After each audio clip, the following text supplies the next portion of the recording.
وكفى وسلام على عباده الذين اصطفى أما بعد أعوذ بالله من الشيطان الرجيم بسم الله الرحمن الرحيم وجعلنا منهم أئمة يهدون بأمرنا لما صبروا وكانوا بآياتنا يوقنون سبحان ربك رب العزة عما يصفون وسلام على المرسلين والحمد لله رب العالمين اللهم صل على سيدنا محمد وعلى آل سيدنا محمد وبارك وسلم اللهم صل على سيدنا محمد وعلى آل سيدنا محمد وبارك وسلم اللهم صل على سيدنا محمد وعلى آل سيدنا محمد وبارك وسلم۔ انسان اس دنیا میں زندگی گزارتا ہے تو اسے روزمرہ کئی حالات و واقعات پیش آتے ہیں۔ اپنے تجربے مشاہدے کی بنیاد پر وہ چند چیزوں کو ماننا شروع کر دیتا ہے، اس پہ اس کا پکا یقین ہو جاتا ہے، وہ ان کو تھم رول بنا لیتا ہے زندگی کا۔ کسی چیز کا دل میں پکا اعتماد بیٹھ جائے اس کو یقین کہتے ہیں، اس کو بلیف کہتے ہیں۔ یہ یقین دو طرح سے بنتا ہے، مشاہدے سے اور کسی کی اطلاع اور خبر سے۔ توجہ فرمائیے، مشاہدے کے بھی آگے دو حصے ہیں۔ ایک انسان کو خود مشاہدہ ہوتا ہے، مثلاً سانپ نے کسی کو کاٹا اور اس نے مرتے دیکھا، اب اس کو یقین ہو گیا کہ سانپ کے کاٹنے سے موت واقع ہو جاتی ہے۔ اب اس کو کوئی پلاسٹک کا بنا ہوا سانپ بھی دکھائے گا نہ تو یہ گھبرائے گا، کیونکہ دل میں یقین ہے، چونکہ دل میں یقین ہے کہ اس سانپ کے کاٹنے سے میری موت واقع ہو سکتی ہے۔ اسی طرح کسی کو دیکھا کہ بجلی لگی، کرنٹ لگا، وہ بندہ فوت ہو گیا، اب یہ بجلی کی تار سے دور رہے گا، اس کو یقین ہو گیا کہ مجھے یہاں سے نقصان پہنچ سکتا ہے۔ تو یہ وہ چیزیں ہیں جو اس کے اپنے مشاہدے میں آئیں، ڈائریکٹ مشاہدہ اس کو کہتے ہیں۔ کچھ اور بھی چیزیں ہوتی ہیں جو ڈائریکٹ مشاہدے میں تو نہیں آتی، انڈائریکٹلی انسان ان کا ثبوت مل جانے پر ان کو ماننا شروع کر دیتا ہے۔ مثال کے طور پر زمین کھینچتی ہے، اب ہم نے اپنی آنکھوں سے تو صرف سیب کو زمین پہ گرتے ہی دیکھا ہے نا، اور ایک یقین بنا لیا، مگر سائنسدانوں نے تجربات سے اس کی ویلیو بھی نکال کر دے دی۔ اب ہمیں پکا یقین ہو گیا کہ زمین کی کشش ثقل ہے، گریویٹیشنل فورس ہے، زمین کے نارتھ اور ساؤتھ میں پولز ہیں، آنکھوں سے تو نہیں دیکھے، لیکن سائنسدانوں نے مقناطیسی سوئی بنائی، وہ بتا دیتی ہے کہ واقعی نارتھ اور ساؤتھ دونوں طرف پول ہیں۔ یہ جو ایریا ہے نا انڈائریکٹ مشاہدے کا، یہ بہت وسیع ہے۔ ہم الٹرا وائلٹ ریز کو مانتے ہیں، ایکس ریز کو مانتے ہیں، گیما ریز کو مانتے ہیں۔ دنیا میں کتنی چیزیں ایسی ہیں کہ ان کو خود دیکھتے نہیں مگر تجربات کی بنا پر ان کو مان لیتے ہیں۔ تو مشاہدے کے دو حصے ہوئے، ایک ڈائریکٹ خود مشاہدہ جو پیش آیا، ایک انڈائریکٹ تجربوں کے ذریعے سے جو چیز ثابت ہو گئی تو ہم دونوں چیزوں کو مانتے ہیں. یہ مشاہدے کا یقین کہلاتا ہے. چنانچہ اگر کوئی بندہ اس کے خلاف بات کرے تو ہم اس کو دیکھتے ہیں حیران ہو کے کہ اس کو اتنی بھی سمجھ نہیں ہے. یہ یقین کا ایک طریقہ ہے مشاہدہ. ایک دوسرا طریقہ بھی ہے کہ کسی کی اطلاع پر بات کو مان لینا. مثال کے طور پر دنیا کا کوئی دہریہ بھی ہو تو پوچھو تمہارے باپ کا نام کیا ہے، کہے گا فلاں. تو اگر کوئی سوال پوچھے جی آپ نے دیکھا تھا، کہے گا نہیں. جی آپ نے کوئی ڈی این اے ٹیسٹ کروایا تھا، نہیں. کیوں مانا؟ میری امی نے کہا. اس کا مطلب ہے کہ امی کا اتنا اعتماد اس کے دل میں ہے کہ ماں نے ایک بات کہی اور اس نے بلا دلیل اس کو مان لیا. مومن تو کیا کافر نہیں مانتا ہے. یہ ماننے کا ایک دوسرا طریقہ ہے. اس دوسرے طریقے میں ہم مسلمانوں کا دین بھی آتا ہے کہ ہم نے نبی علیہ السلام کی لائی ہوئی شریعت کو بغیر کسی دلیل کے آپ کے فرمانے پر مان لیا، قبول کر لیا. اس کو شریعت اور دین کہتے ہیں. یہ ہمارا زندگی گزارنے کا طریقہ ہے. مگر ایک فرق ہے کہ باپ کو مانا ماں کے کہنے پر تو ماں تو جھوٹ بھی بولتی ہے، سچ بھی بولتی ہے، تو جھوٹ سچ کے چانسز ہیں. لیکن نبی علیہ السلام وہ ہستی ہیں کہ جن کی زبان سے ہمیشہ پوری زندگی سچ نکلتا رہا.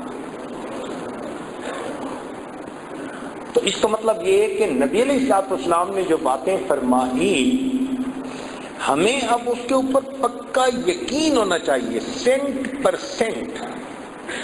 جیسے 2 × 2 4 پکا یقین. اسی طرح نبی علیہ السلام کے فرمانے پر پکا یقین. آج اس یقین میں بہت کمزوری آ گئی. مثال کے طور پر قرآن مجید میں فرمایا گیا کہ سود کا معاملہ کرنے پر فَأَذَنُوا بِحَرْبٍ مِّنَ اللَّهِ وَرَسُولِهِ. جو سود لین دین کرے گا اللہ کے ساتھ اعلان جنگ ہوگی. اب اللہ کو بڑا بھی مانتے ہیں، سودی کاروبار بھی کرتے ہیں. یہ یقین کی کمزوری کی پکی دلیل ہے. اور ویسے ہم نے اپنی آنکھوں سے اس سود کی وجہ سے سینکڑوں نہیں ہزاروں کو ڈوبتے دیکھا. اب تو دنیا میں ہی کرائسس آ گیا اور اخباروں میں خبریں آنی شروع ہوئی کہ ایسے بینک بنانے کی ضرورت ہے جو بغیر سود کے کام کرے. مگر ایک مومن ہونے کی حیثیت سے ہمیں یقین ہونا چاہیے کہ یہ پیسہ جو آ رہا ہے یہ آ نہیں رہا، یہ اپنے ساتھ مصیبت کو لا رہا ہے، یہ اپنے ساتھ فتنے اور فساد کو لا رہا ہے. چنانچہ جو آدمی رشوت کا پیسہ لیتا ہے اگر اس کو یقین ہو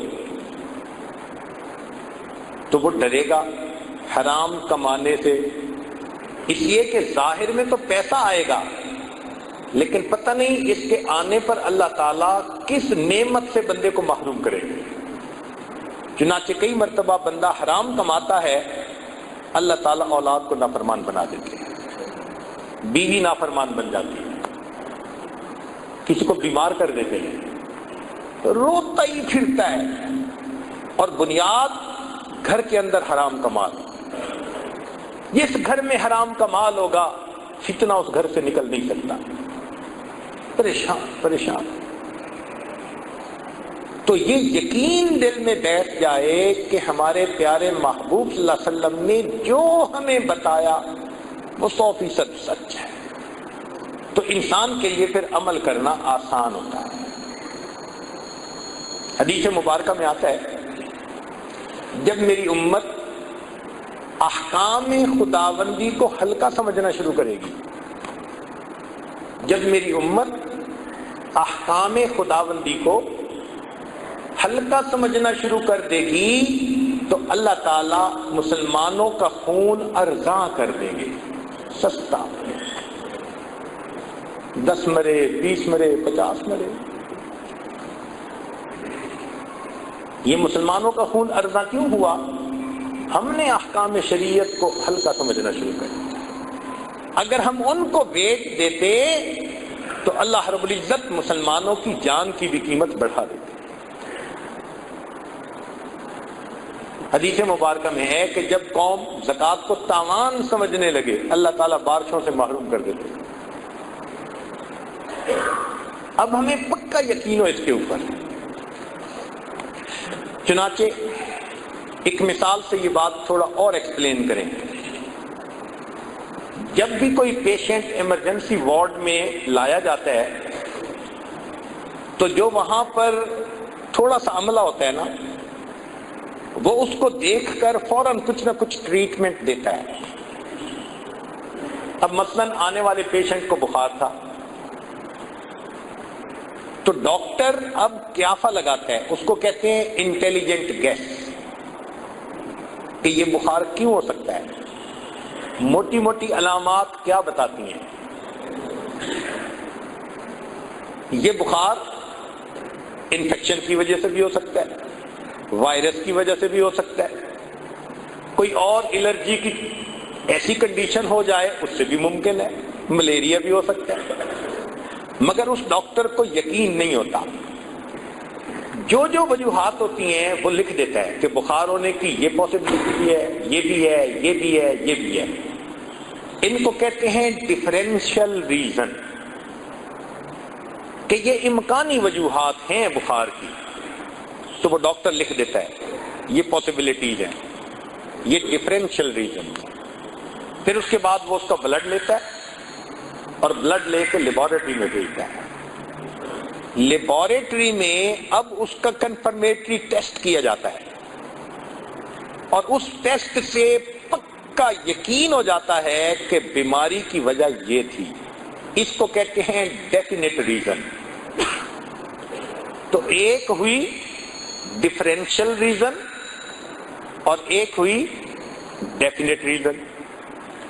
آج جو ہمیں پریشانیاں آتی ہیں نا، تو ہم ڈفرینشیل ریزن میں پڑے رہتے ہیں، کسی نے کاروبار باندھ دیا، کسی نے جادو کر دیا، فلاں کر دیا۔ جو ڈیفینیٹ ریزن ہیں کہ ہمارے اپنوں کی کوئی عملوں کی خرابی بھی تو ہو سکتی ہے جو یہ وبال آ گیا، اس طرف نہیں جاتے۔ نبی علیہ الصلوۃ والسلام نے جو جو وجوہات بتائیں وہ ڈیفینیٹ ریزن ہیں، پکی باتیں ہیں۔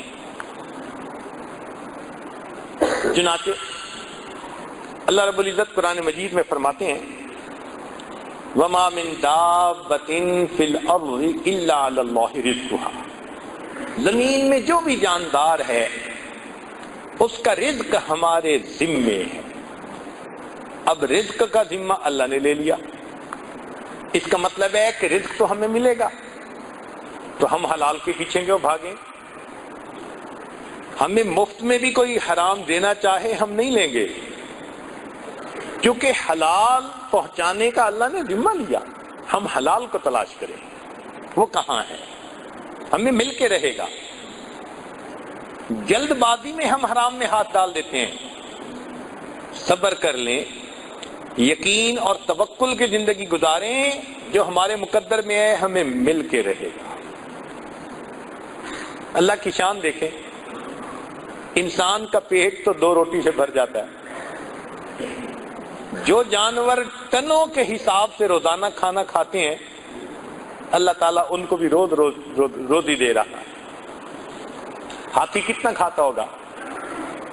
کلوز میں نہیں کھاتا، ٹنوں میں کھاتا۔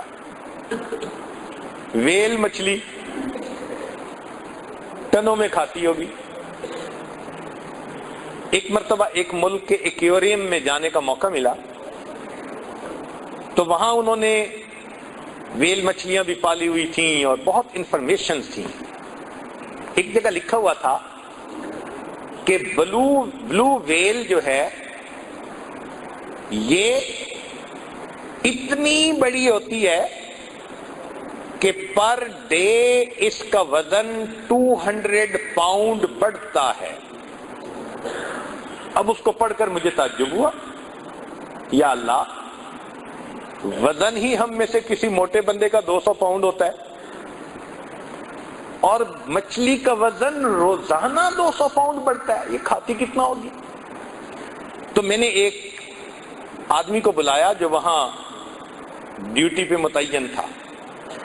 میں نے کہا اس کے لکھنے میں کوئی فرق تو نہیں پڑا کہ کوئی ڈیجٹ کی آگے پیچھے فرق لگ گیا؟ اس نے کہا نہیں سر، ہم نے احتیاط سے 200 لکھا ہے، وگرنہ بعض ویل مچھلیوں کا وزن more than 250 pound per day بڑھتا ہے۔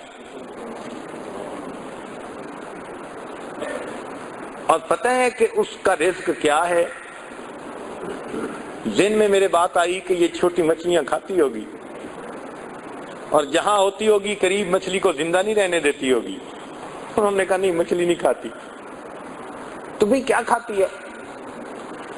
انہوں نے کہا جی کہ سمندر کے اندر چھوٹا چھوٹا بیکٹیریا، مائکرو آرگنزم اسے کہتے ہیں، وہ ڈیولپ ہو جاتا ہے، تو یہ پانی کو لیتی ہے، اور اللہ نے اس کے جو گلچھڑے بنائے ہیں وہ فلٹر کی مانند ہیں، سکرینے ہیں، یہ ان میں سے فلٹر کر کے پانی کو نکال دیتی ہے۔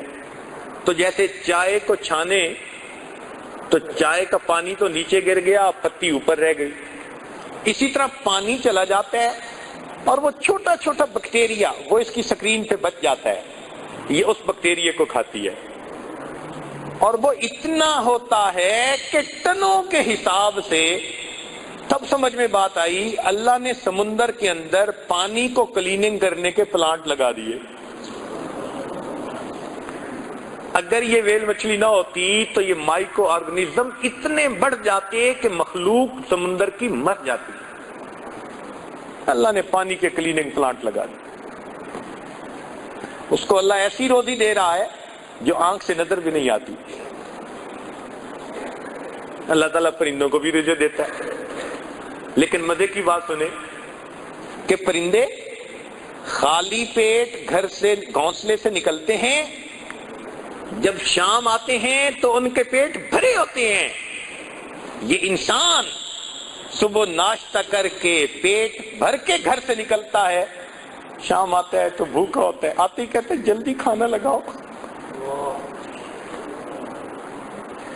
جو اللہ جانوروں کو ٹنوں کے حساب سے رزق دیتے ہیں، وہ انسان کو 2 روٹی رزق نہیں دے سکتے۔ یہ تو یقین کی بات ہے۔ کوئی حرام کما لے گا تو کدھر لے کے جائے گا؟ تو یہ یقین اگر بیٹھ جائے تو ہم اس حلال کے اوپر پکے ہو جائیں کہ ہمارا رزق ہمیں پروردگار نے دینا ہے۔ صحابہ کرام کا یقین بنا ہوا تھا، اللہ ان کو رزق دیتے تھے۔ حدیث مبارکہ میں آتا ہے، ایک صحابی کو پیشاب کی ضرورت پیش آئی تو وہ یورینیشن کے لیے ذرا ویرانے کی طرف چلے گئے۔ جب یورین پاس آؤٹ کر رہے تھے تو انہوں نے دیکھا کہ ایک سوراخ میں سے ایک چوہا نکلا اور اس کے منہ کے اندر ایک دینار تھا، وہ لا کے پھینک کے پھر واپس چلا گیا۔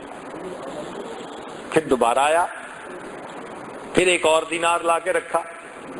کئی مرتبہ وہ اس سوراخ میں بل میں گھسا اور اس نے لا کر دینار باہر ڈال دیے، پھر اندر چلا گیا۔ جب یہ اپنی ضرورت سے فارغ ہوئے تو انہوں نے وہ پیسے اٹھا لیے۔ صحابہ رضی اللہ تعالیٰ عنہ کی ایک بڑی خوبصورت عادت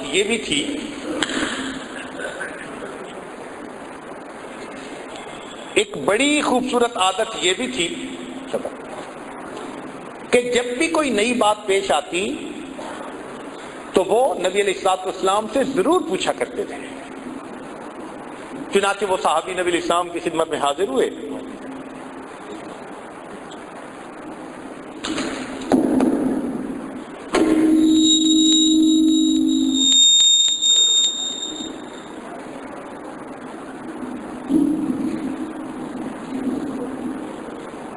چنانچہ وہ صحابی ان دینار کو لے کر نبی علیہ الصلوۃ والسلام کی خدمت میں حاضر ہوئے، پوچھا اے اللہ کے پیارے حبیب صلی اللہ علیہ وسلم، میرے ساتھ یہ واقعہ پیش آیا، اب آپ بتائیے کہ یہ مال میرے لیے جائز ہے یا نہیں ہے؟ نبی علیہ الصلوۃ والسلام نے فرمایا کہ یہ رزق ہے جس کا اللہ رب العزت نے تمہارے لیے انتظام کر دیا، چنانچہ اس صحابی نے اس مال کو استعمال کیا۔ جب یہ واقعہ حدیث پاک میں پڑھتے ہیں حیران ہوتے ہیں، یا اللہ، جن کے رزق بنے ہوئے تھے، یقین بنے ہوئے تھے، ان کو آپ بلوں سے رزق دیتے تھے، اور جن بیچاروں کے یقین نہیں بنے ہوئے وہ مہینے میں جو کماتے ہیں وہ بلوں میں چلے جاتے ہیں۔ یہ بجلی کا بل، یہ انشورنس کا بل، یہ مکان کے کرائے کا بل، یہ ڈاکٹر کا بل، یہ فلاں بل، جو کماتے ہیں سب بلوں میں چلا جاتا ہے۔ اللہ،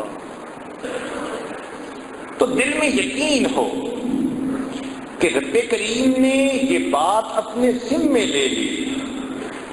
ارشاد فرمایا وَفِي السَّمَاءِ رِزْقُكُمْ، تمہارا رزق آسمانوں میں ہے۔ بھئی اگر ہمارا رزق آسمانوں میں ہے تو کوئی دوسرا بندہ اس رزق پہ ہاتھ ڈال سکتا ہے؟ اگر وہ لے کے جا رہا ہے تو اپنا حصہ ہی لے کے جا رہا ہے، ہاں لے غلط طریقے سے جا رہا ہے۔ اگر میری جیب سے لے کے گیا اللہ مجھے اور پہنچا دیں گے، مجھے تو ملنا ہے، مجھے تو میرے رب نے دینا ہے۔ اگر یہ یقین ہو جائے تو ہماری زندگی آسان ہو جائے۔ اس یقین کو بنانے کی، ڈیولپ کرنے کی ضرورت ہے۔ جس طرح سرکہ ڈالنے سے شہد فاسد ہو جاتا ہے، اس طرح شک کے آ جانے سے یقین فاسد ہو جاتا ہے۔ اور آج دیکھیں ہم میں سے کتنے لوگ شک میں مبتلا۔ اس لیے شریعت نے قرآن مجید کی ابتدا سے ہی ذالک الکتاب پہلے کہا لا ریب فیہ، جس میں کوئی شک نہیں، ھدی للمتقین، متقیوں کو ہدایت دی۔ شک کی جڑ ہی کاٹ کے رکھی۔ چنانچہ نبی علیہ الصلوۃ والسلام نے دعا سکھائی، اللہم انی اعوذ بک من الشک والشرک والشقاق والنفاق وسوء الاخلاق۔ شرک سے بھی پہلے شک سے پناہ مانگی۔ شک دل میں آیا، ایمان رخصت ہو گیا۔ اس لیے شک سے بہت بچنے کی ضرورت ہے۔ آج کل یہ عامل قسم کے جو لوگ ہوتے ہیں نا، عملیات کرنے والے، یہ شک ڈال دیتے ہیں، لگتا ہے جی آپ کا کاروبار کسی نے باندھ دیا، تو بس پھوپھی نے باندھا ہوگا، تائی نے باندھا ہوگا، ہمسائی نے باندھا ہوگا، لوگوں کو چھوٹا خدا بنا لیتے ہیں۔ بھئی رزق تو اللہ دینے والا ہے، وہ دینا چاہے پوری دنیا مل کے اس کو روک نہیں سکتی، وہ نہ دینا چاہے پوری دنیا مل کے ہمیں دے نہیں سکتی۔ ہم اللہ پر یقین پکا رکھیں، وہ اور بندے کو کنفیوز کر دیتے ہیں۔ اور یہ جو لوگ کہتے ہیں میں بڑا کنفیوز ہوں، اس کا مطلب ہے شک میں ہے، کیونکہ کنفیوز چیز ہی الگ ہے۔ جس کا یقین ہوتا ہے وہ اپنی بات پہ ٹھوس پکا ہوتا ہے۔ آج اس یقین کی ہمیں بہت ضرورت ہے۔ چنانچہ یقین کے 3 مرتبے علماء نے لکھے ہیں۔ ایک کو کہتے ہیں علم الیقین، ایک کو کہتے ہیں عین الیقین، اور ایک کو کہتے ہیں حق الیقین۔ علم الیقین کا مطلب علم کی حد تک یقین ہو۔ عین الیقین جیسے مشاہدہ کر لیتا ہے بندہ، ایسے یقین ہو۔ اور حق الیقین کے یقین کا آخری درجہ بندے کو نصیب ہو جائے۔ ایک مثال سے بات آسان ہو جائے گی۔ سردی کے موسم میں آپ ٹھٹھرتے ہوئے گھر آئے، بیوی نے دیکھا، کہتی ہے میں آپ کے لیے بھی چائے لاتی ہوں۔ جب بیوی نے کہا چائے لاتی ہوں، تو آپ کو علم الیقین حاصل ہے کہ وہ گرم چائے لائے گی، وہ گرم چائے لائے گی، یہ علم الیقین ہے۔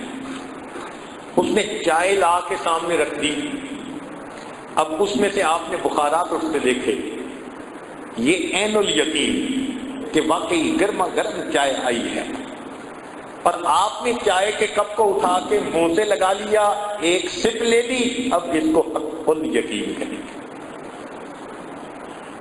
صحابہ رضی اللہ تعالیٰ عنہ کو نبی علیہ السلام کی مبارک صحبت کی برکت سے حق الیقین حاصل ہو گیا تھا۔ اس کی دلیل سیدنا علی کرم اللہ وجہہ نے فرمایا کہ مجھے آخرت کے اوپر اتنا یقین ہے کہ اگر جنت اور جہنم میری آنکھوں کے سامنے بھی آ جائے تو میرے یقین میں ذرہ برابر اضافہ نہیں ہو سکتا۔ کیا یقین تھا، سبحان اللہ۔ اور واقعی پھر اللہ تعالیٰ نے ان کے ساتھ ویسا معاملہ کیا۔ صحابہ رضی اللہ تعالیٰ عنہ اس کا بڑا خیال رکھتے تھے کہ بندے کی نگاہ ہر وقت اللہ کی ذات پر رہے۔ چنانچہ سیدنا عمر رضی اللہ تعالیٰ عنہ نے اپنے دور خلافت میں حضرت خالد بن ولید رضی اللہ عنہ کو پیغام بھیجا کہ آپ آج اپنے سپہ سالاری کے منصب سے معزول ہو گئے، اور جو پیغام لانے والے ہیں ابو عبیدہ بن جراح رضی اللہ تعالیٰ، یہ آپ کی جگہ سپہ سالار ہوں گے۔ ہاں آپ میرے پاس مدینہ آنا چاہیں تو موسٹ ویلکم، اور اگر عام سپاہی فوجی بن کر جہاد میں حصہ لینا چاہیں تو ویل اینڈ گڈ، یہ آپ کا چوائس ہے۔ حضرت عمر رضی اللہ تعالیٰ عنہ نے جیسے برقع پڑھا، اپنا چارج فوراً ہینڈ اوور کر دیا اور خود ایک عام مجاہد بن کر اللہ کے راستے میں لڑنے کا فیصلہ کر لیا۔ اب یہ بڑا عجیب سا واقعہ تھا۔ کسی نے خالد بن ولید عنہ سے پوچھا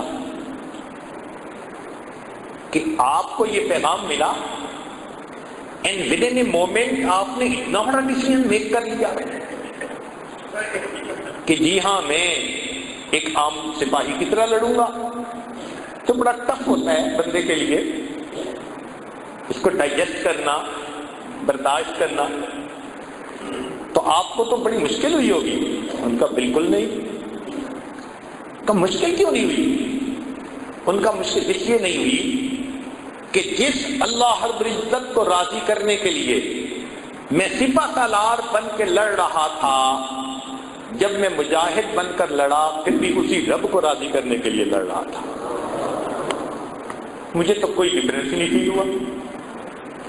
کسی نے عمر رضی اللہ تعالیٰ عنہ سے سوال کیا، ان کا حضرت آپ نے امت کو اتنے بڑے عظیم سپہ سالار سے محروم کر دیا، کوئی ایسی خاص ریزن بھی نظر نہیں آتی، مگر ان کا ٹیلنٹ، ان کا ایکسپیرینس، ان کا معاملہ فہمی، ان کا وزڈم، وہ تو ایک ایسٹ تھا نا امت کا۔ تو جب آپ نے ان کو اس منصب سے اتارا تو امت تو اس سے محروم ہو گئی۔ تو عمر رضی اللہ عنہ نے جواب دیا کہ ہاں، وجہ یہ تھی کہ خالد بن ولید جہاں جا رہے تھے فتح ہو رہی تھی، فتح ہوتی تھی، لوگوں کے دل میں یہ بات آنے لگی تھی کہ خالد بن ولید جہاں جائیں گے فتح ہوگی، توجہ ادھر جانے لگی تھی۔ میں نے فوراً ان کی جگہ دوسرا سپہ سالار بنا دیا، فتح اب بھی ہوگی، میں نے امت کو ایک سپہ سالار سے تو محروم کر دیا، امت کی توجہ اللہ سے ہٹ جائے اس عمل سے ان کو روک دیا۔ توجہ اللہ کی طرف ہی رہی۔ اللہ کی مدد سے فتح ہو رہی ہے. بندے تو اسباب ہیں. تو صحابہ رضی اللہ تعالیٰ عنہ کی بھی اس پر توجہ رہتی تھی کہ نظر سبب کی بجائے مسبب الاسباب پہ ہونی چاہیے، اللہ کی ذات پہ ہونی چاہیے. چنانچہ ایسے کرنے سے پھر انسان اعمال کے اوپر پکا ہو جاتا ہے. صحابہ رضی اللہ عنہ ایک مہم پر گئے، قلعہ فتح نہیں ہو رہا. سپہ سالار نے خط لکھا کہ جی دشواری پیش آ رہی ہے، ہم اپنا ٹارگٹ اچیو نہیں کر پا رہے. آج کے دور کا کوئی بندہ ہوتا تو وہ کچھ ٹروپس اور بھیج دیتا کہ تم تھوڑے ہو اور زیادہ ہو جاؤ، تمہیں اسلحے کی ضرورت ہے میں اور بھیج دیتا ہوں. مگر نہیں، عمر لانوں کا یقین بنا ہوا تھا. انہوں نے چند صحابہ کو بھیجا اور خط لکھا، ان کی زندگی نبی علیہ الصلوۃ والسلام کے بالکل سنت طریقے اوپر ہے. تم اپنی زندگیوں کا کمپیریزن کرو، کہیں نہ کہیں تم کسی چیز کو اگنور کر رہے ہو جس کی وجہ سے اللہ کی مدد رکی ہوئی ہے. تو نظر اعمال پر گئی اور واقعی وہی ہوا کہ انہوں نے جب دیکھا تو چونکہ میدان جنگ کی حالت تھی تو مسواک کا اہتمام نہ رہا تھا. کرتے تھے مگر جیسے پابندی ہونی چاہیے وہ نہیں تھی. ان کو فیل ہوا، ریئلائز کیا، انہوں نے مسواک کی پابندی کرنی شروع کر دی. اللہ نے اس عمل پر ان صحابہ کو فتح عطا فرما دی. تو نظر مادی چیزوں پر نہیں تھی، نظر اعمال پر تھی کہ اعمال پر مدد اللہ کی اترتی ہے، اعمال کی وجہ سے اللہ کی مدد رکتی ہے. آج ہم اعمال کو دیکھتے ہی نہیں. ہم سمجھتے ہیں، خاوند سمجھتے ہے بیوی نے پریشان کر رکھا ہے، بیوی سمجھتی ہے خاوند نے پریشان کر رکھا ہے، ماں باپ سمجھتے ہیں اولاد نے پریشان کر رکھا ہے، اولاد سمجھ رہی ہے ماں باپ نے ناک میں دم کر دیا ہے، پڑوسی کہتے ہیں پڑوسی نے پریشان کر دیا ہے، محکوم کہتے ہیں حاکم نے تنگ کر دیا، حاکم کہتے ہیں محکوموں نے تنگ کر دیا. اور حقیقت میں اگر دیکھیں تو ہمیں ہمارے نفس نے تنگ کر رکھا ہے. ہمارا کوئی دشمن نہیں ہے، ہمارا نفس دشمن ہے، شیطان دشمن ہے. یہ ہم سے خلاف شریعت اعمال کرواتے ہیں اور ان بد اعمالیوں کی وجہ سے ہمارے اوپر مصیبتیں آتی ہیں. قرآن کریم نے صاف کہا ما اصابکم من مصیبت فبما کسبت ایدیکم، جو تمہیں مصیبت پہنچتی ہے تمہارے ہاتھوں کی کمائی ہوتی ہے. آج ہم اپنے اعمال ٹھیک کر لیں، اللہ رب العزت ابھی ہمارے احوال کو ٹھیک فرما دیں گے. جب کہا میں نے کہ یا اللہ تو میرا حال دیکھ، جب کہا میں نے کہ یا اللہ تو میرا حال دیکھ، حکم آیا میرے بندے نامہ اعمال دے. ہم لوگ کو تو دیکھو نا کر کے آ رہے ہیں. ہماری تمام پریشانیوں کی بنیادی وجہ ہمارے نفس کی خرابی، ہمارے اپنے ہاتھوں سے کیے ہوئے گناہ. اگر ہم ان کو چھوڑ دیں اللہ رب العزت کی آج مدد اتر سکتی ہے ہمارے ساتھ. اب صحابہ رضی اللہ عنہ کا جیسے یقین بنا، امت کے علماء اولیاء کا بھی یقین بنا ہوا. چنانچہ باجید بستامی رحمۃ اللہ علیہ کے پاس ایک بندہ آیا، کہنے لگا بڑا پریشان ہوں، بچے ہیں، روزگار کا کوئی سلسلہ نہیں بن رہا. تو انہوں نے کہا کہ اچھا گھر جاؤ، جس کا رزق اللہ کے ذمے ہے اس کو رہنے دو، اور جس کا تمہارے ذمے ہے اس کو گھر سے نکال دو. کہنے لگا جی رزق تو سب کا اللہ کے ذمے. کہنے لگے تم پریشان کیوں ہوتے ہو؟ تم کام میں ہاتھ ڈالو، قدم اٹھاؤ، محنت کرو، ہاتھ باندھ کے بیٹھے نہ رہو، تمہارے لیے قدم اٹھانا لازم ہے۔ جب تم قدم اٹھاؤ گے جو پروردگار نے لکھا وہ مقدر میں تمہیں مل کے رہے گا۔ تو ایسے میں انسان دوسرے کی جیب کو کیوں دیکھے، دوسرے کے مال کو غلط طریقے سے کیوں ہاتھ سے آئے، بددیانتی کیوں کرے؟ یقین کی کمزوری کی وجہ سے یہ ساری ہمارے اندر خرابیاں آ رہی ہیں۔ تو یہ یقین بنتا کیسے ہے؟ اہل اللہ کی صحبت میں بیٹھ کے بنتا ہے۔ جب انسان انہیں دیکھتا ہے نا کہ اللہ کے ذات پہ ان کا اتنا پکا ٹھوس یقین ہے، تو پھر انسان کے اپنے دل میں بھی یہ یقین پیدا ہو جاتا ہے، کثرت ذکر سے یہ یقین پیدا ہو جاتا ہے۔ اور تیسرا، اتباع سنت کی وجہ سے یہ یقین پیدا ہو جاتا ہے۔ ہمارے مشائخ نے یہ 3 باتیں کہیں کہ جو بندہ اتباع سنت میں کوشش کرے، ذکر کی کثرت کرے اور اہل اللہ کی صحبت اختیار کرے، اللہ رب العزت اس کو پکا یقین عطا فرما دیتے ہیں۔ مومن اور کافر کی زندگی کا تو بنیادی فرق ہی یہی ہے۔ مومن اللہ کے حکم کو سن کر بات کو مان لیتا ہے، کافر اپنی آنکھ سے دیکھ کے بات کو مانتا ہے۔ تو مومن خبر کے راستے پہ چلتا ہے اور کافر نظر کے راستے پر چلتا ہے۔ نظر کا راستہ جدا اور خبر کا راستہ جدا۔ توجہ فرمائیے، قرآن مجید میں سے چند مثالیں دیکھیے، قرآن عظیم الشان۔ سیدنا موسیٰ علیہ السلام فرعون کے جادوگروں کے سامنے کھڑے ہیں، جادوگروں نے رسیاں ڈالی، یخیل الیہ من سحرہم انہا تسعی، یوں لگا جیسے سانپ ہیں اور وہ چل کے آ رہے ہیں۔ ایسے میں اگر اپنی عقل سے پوچھیں کیا کرنا چاہیے تو عقل جواب دے گی، جناب آپ کے ہاتھ میں عصا ہے، لاٹھی ہے، مضبوطی سے پکڑے اور جو سانپ قریب آئے اس سانپ کے سر پہ لاٹھی مارے۔ بچاؤ کی ایک ہی صورت ہے اور بچنے کی کوئی صورت نہیں۔ حضرت موسیٰ علیہ السلام نے اللہ تعالیٰ سے پوچھا، رب کریم مجھے کیا کرنا ہے؟ اوپر سے خبر آ رہی ہے ان الق عصاک، اپنے عصا کو زمین پر ڈال دے۔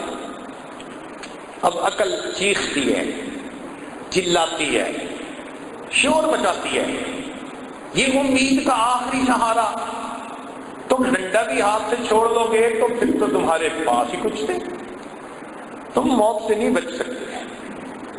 لیکن حضرت موسیٰ علیہ السلام اللہ کے پیغمبر تھے، انہوں نے وہ کیا جو اللہ کا حکم ہے۔ آنکھ کچھ کہہ رہی ہے، خبر کچھ کہہ رہی ہے، آپ نے خبر پر عمل کرتے ہوئے جیسے عصا کو زمین پر ڈالا، فَإِذَا هِيَ حَيَّةٌ تَسْعَىٰ، دوڑنے والا اژدہا بن گیا۔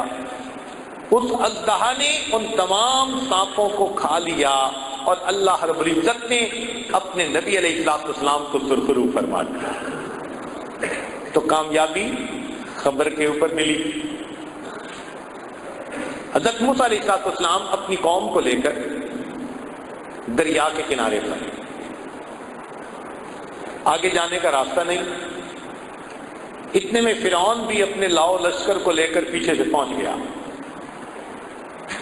جب فرعون کو آتے دیکھا، قال اصحاب موسیٰ انا لمدرکون، کہا موسیٰ علیہ السلام کے صحابہ نے اب تو ہم گھر لیے گئے، اب بچنے کی کوئی صورت نہیں۔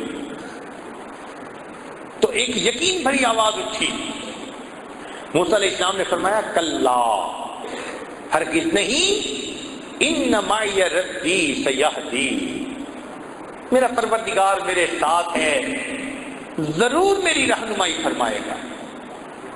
اب ایسے وقت میں عقل سے پوچھے کیا کرنا چاہیے؟ عقل کہے گی تمہارے پاس تو ہتھیار بھی نہیں، ایک ڈنڈا ہے،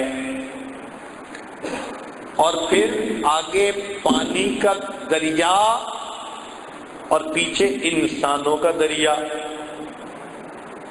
تم سینڈوچ بن گئے درمیان میں، نکلنے کی صورت کوئی نہیں، مقابلہ ہی کرنا پڑے گا۔ کیسے کریں؟ اس ڈنڈے سے مقابلہ کرو۔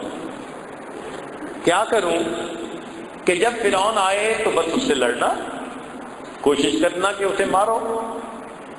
حضرت موسیٰ علیہ السلام اللہ تعالیٰ کی طرف متوجہ ہوتے ہیں، پروردگار عالم مجھے کیا کرنا ہے؟ اوپر سے خبر آتی ہے ان اضرب بعصاک البحر، پانی پہ ڈنڈا ماریے۔ عقل چیختی ہے، چلاتی ہے، شور مچاتی ہے، پانی پہ لاٹھی مارنے سے کیا بن جائے گا؟ مارنا ہے تو صبر کرو، فرعون کے سر پہ لاٹھی مارو۔ لیکن حضرت موسیٰ علیہ السلام اللہ کے حکم پر عمل کرتے ہیں۔ جیسے ہی لاٹھی ماری، اللہ رب العزت نے دریا میں 12 راستے بنا دیے اور موسیٰ علیہ السلام کی قوم کو اس میں سے سرخرو فرما دیا۔ تو کامیابی خبر کے راستے پر ملی، نظر کے راستے پر نہیں۔ حضرت موسیٰ علیہ السلام اپنی قوم کو لے کے ایک وادی میں پہنچے جہاں کئی سال رہے، وہاں پانی کی شارٹیج تھی، لوگ آ گئے، حضرت پینے کو پانی چاہیے، جینے کو پانی چاہیے، بھئی پانی کیسے انتظام کریں؟ عقل استعمال کریے، پوچھیے عقل سے کیا کروں؟ عقل کہے گی کہ تمہارے پاس لاٹھی ہے نا، تم اس سے آہستہ آہستہ زمین کو کھودو، احتیاط کرنا لاٹھی ٹوٹنے نہ پائے، اگر ٹوٹ گئی تو امید کا آخری سہارا یہ بھی ختم۔ ایسے میں حضرت موسیٰ علیہ السلام نے اللہ رب العزت کی طرف توجہ کی، پروردگار عالم مجھے کیا کرنا ہے؟ فرمایا ان اضرب بعصاک الحجر، اس لاٹھی کو پتھر پہ مارو۔ اب یہ سن کے عقل پھر چیختی ہے، شور مچاتی ہے، لاجک پیش کرتی ہے، کہتی ہے دیکھو پتھر پہ لاٹھی مارو گے 2 ٹکڑے ہو جائیں گے، پھر گڑھا کھودنے کی آپشن بھی نہیں رہے گی، یہ حرکت کبھی نہ کرنا۔ لیکن حضرت موسیٰ علیہ السلام نے عقل کی بات نہیں سنی۔ کس کی بات سنی؟ اللہ رب العزت کی بات کو سنی۔ آپ نے عصا کو پتھر پر دے مارا، اللہ رب العزت نے پتھر سے پانی کے چشمے کو جاری فرما دیا۔ تو معلوم ہوا کہ مومن کی کامیابی اسباب پر نظر رکھ کر چلنے میں نہیں ہے، اللہ کے حکموں پر، خبر پر یقین کر کے چلنے میں کامیابی ہے۔ اسی لیے کافر کو ہمیشہ اپنی طاقت پہ بھروسہ ہوتا ہے، مومن کو ہمیشہ اپنے رب کی رحمت پہ بھروسہ ہوتا ہے۔ آج اس یقین کے بنانے کی ضرورت ہے۔ یہ ہمارا یقین کیوں کمزور ہوا؟ حالات کی وجہ سے۔ ہم ارد گرد اسباب کے ساتھ زندگی گزارتے لوگوں کو دیکھتے ہیں تو ہمارا بھی یقین ویسے ہی بن جاتا ہے۔ اس لیے ہمارے بھائی کہتے ہیں نا کہ اللہ کے راستے میں نکلو یقین بنے گا، کیونکہ گھر سے انسان نکلتا ہے، نیک ماحول میں رہتا ہے تو پھر اس کا یقین مضبوط ہوتا ہے، 100% پکی بات ہے۔ قرآن عظیم الشان میں سے اس کی ایک مثال، امید ہے دل کے کانوں سے آپ سنیں گے، توجہ فرمائیے۔ بی بی مریم اللہ کی نیک بندی بیت المقدس کے اندر اعتکاف کی حالت میں ہے، اللہ کی عبادت میں زندگی گزار رہی ہے۔ حضرت زکریا علیہ السلام ان کے کفیل ہیں، سرپرست ہیں۔ ایک مرتبہ زکریا علیہ السلام کو کسی کام میں وقت زیادہ لگ گیا، فیلنگ یہ تھی کہ پیچھے کھانے پینے کی چیزیں شاید ختم ہو گئی ہوں گی، تو حضرت زکریا علیہ السلام ذرا جلدی آئے۔ کلما دخل علیہا زکریا المحراب وجد عندها رزقا، جب زکریا علیہ السلام محراب میں داخل ہوئے دیکھا کہ بی بی مریم کے پاس تو بے موسم کے پھل رزق موجود ہے. قال یا مریم انا لک ھذا، چونکہ خلاف معمول بات تھی تو پوچھا مریم یہ کہاں سے آیا؟ مریم کی اللہ سے لو لگی ہوئی تھی اور اس کی لو لگنے پر اللہ نے اسے بے موسم کے پھل عطا کر دیے تھے. تو بی بی مریم نے فوراً جواب دیا قالت هو من عند اللہ، یہ اللہ کی طرف سے ہے. ان اللہ یرزق من یشاء بغیر حساب، اللہ جس کو چاہتے ہیں بغیر حساب عطا فرما دیتا ہے. سبحان اللہ. بی بی مریم کا یقین دیکھو کیسا بنا، بے موسم کے پھل کھا رہی ہے. پھر ایک ایسا وقت بھی آیا کہ بی بی مریم کو گھر کی زندگی گزارنی پڑی. اب گھر میں جب انسان دوسروں کے ساتھ رہتا ہے تو ماحول کا اثر ہوتا ہے. چنانچہ ایک مرتبہ بی بی مریم نے نہانے کا ارادہ کیا.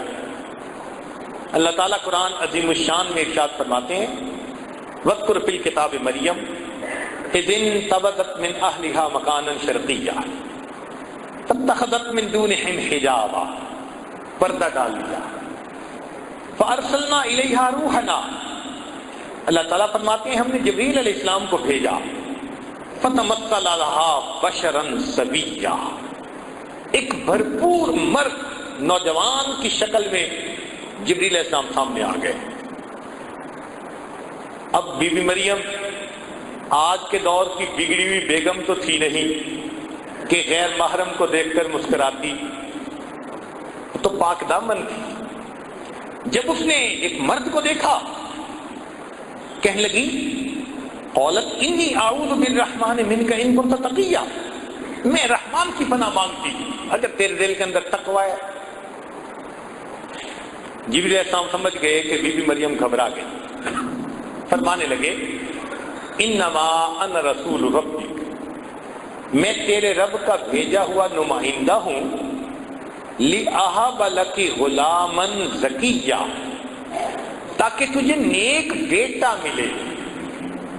اب اس بات نے بی بی مریم کو اور پریشان کر دیا. بی بی مریم جانتی تھی کہ بیٹا ہونے کے دو اسباب ہوتے ہیں، یا عورت نکاح کرے یا عورت بدکار ہو اور زنا کرے.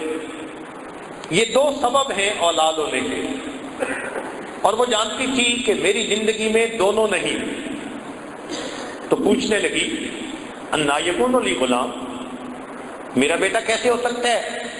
ولم یمسسنی بشر، نہ میں نے کیا نکاح، ولم اکو بغیہ، نہ میں نے کیا زنا، میرا بیٹا کیسے ہو سکتا ہے؟ اس پر جبریل السلام نے فرمایا قال ربک هو علی حی، کہ رب کریم نے فرمایا کہ یہ بیٹا تجھے پروردگار نے دینا ہے، کسی زلفوں والی سرکار نے نہیں دینا. اب وہ بی بی مریم جو بے موسم کے پھل کھاتی تھی، اب وہ بھی اسباب کے تحت سوچنے لگ گئی نا کہ میرا بچہ کیسے ہو سکتا. یہ حالات کا اثر ہوتا ہے بندے کے اوپر. ہم چونکہ روز وہی گھر، وہی دفتر، وہی فیکٹری، وہی بزنس، ہمارا بھی اسباب ہی کے اوپر ذہن چلا جاتا ہے.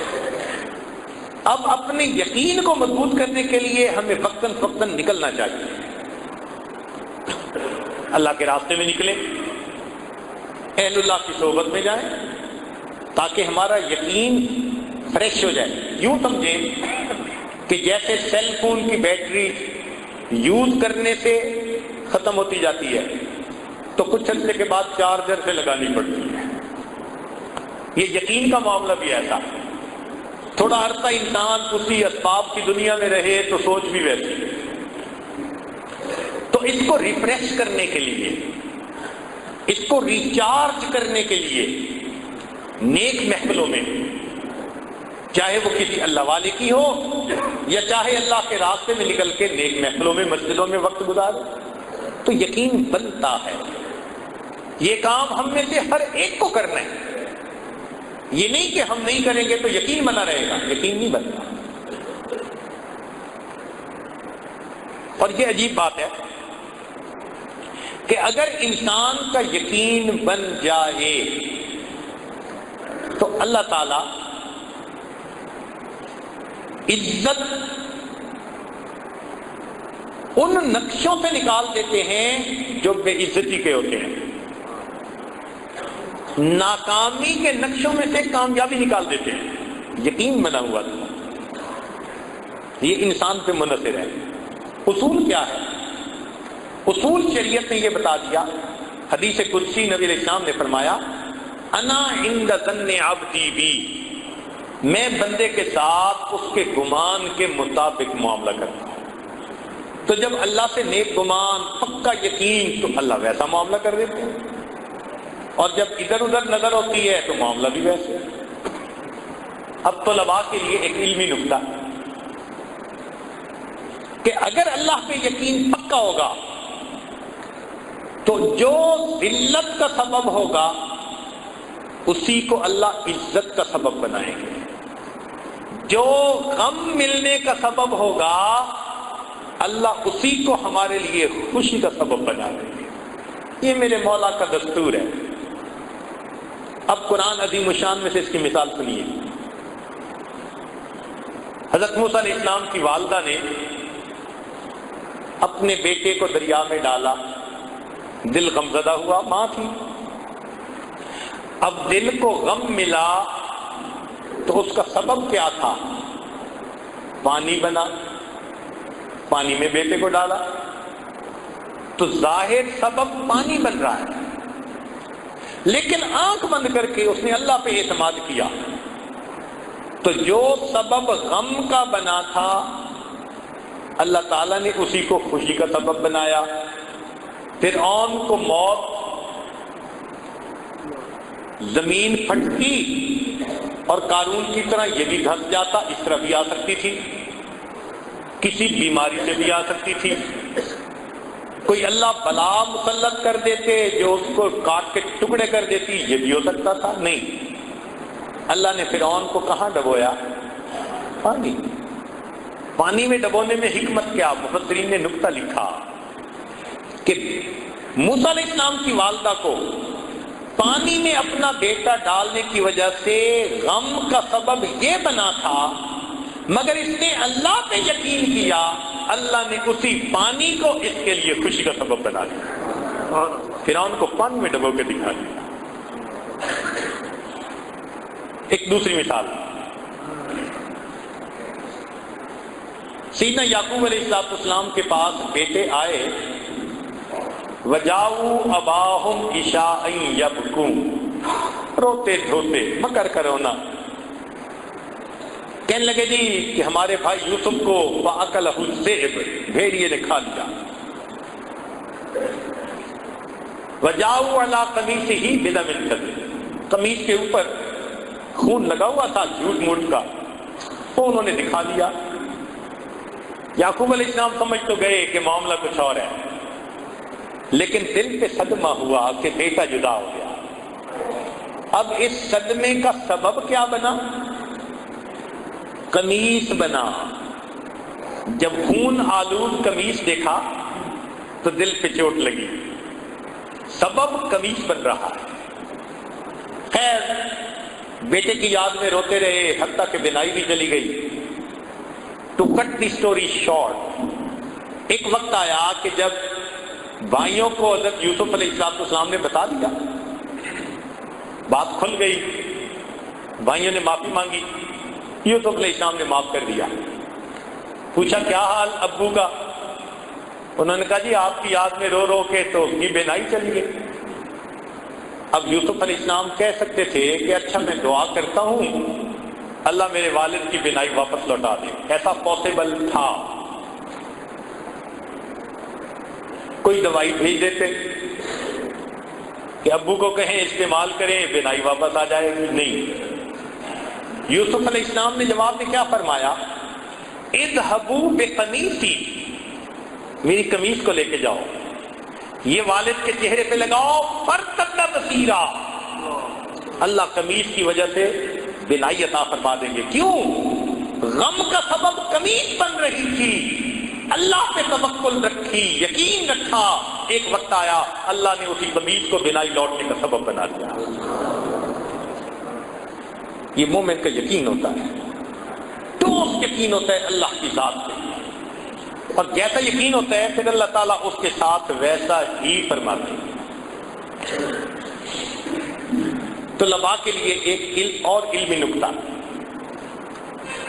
کہ اللہ رب العزت کے ہاں ایک دستور ہے، جزاء من جنس العمل، جزاء من جنس العمل، جیسا عمل ویسی جزا۔ ہم اپنی زبان میں کہہ سکتے ہیں جیسی کرنی ویسی بھرنی، جیسی کرنی ویسی بھرنی۔ اب ذرا اس کی مثالیں قرآن عظیم الشان میں سے۔ تہجد پڑھنے والے لوگ جب تہجد پڑھتے ہیں تو ان کا یہ عمل اللہ کو بڑا اچھا لگتا ہے۔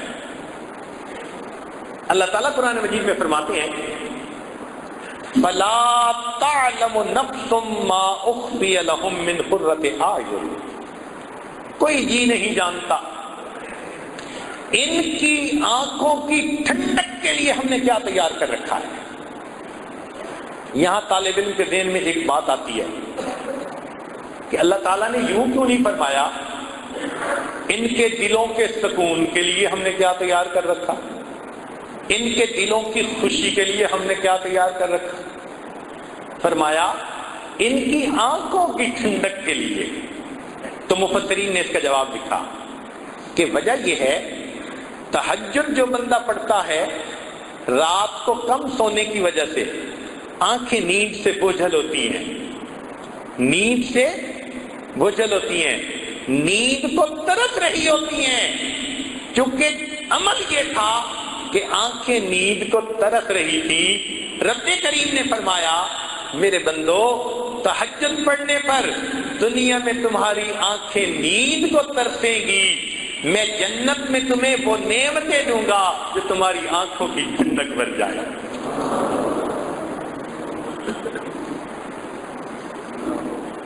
اور مثال قرآن مجید میں سے قیامت کے دن مجرم کھڑے ہوں گے،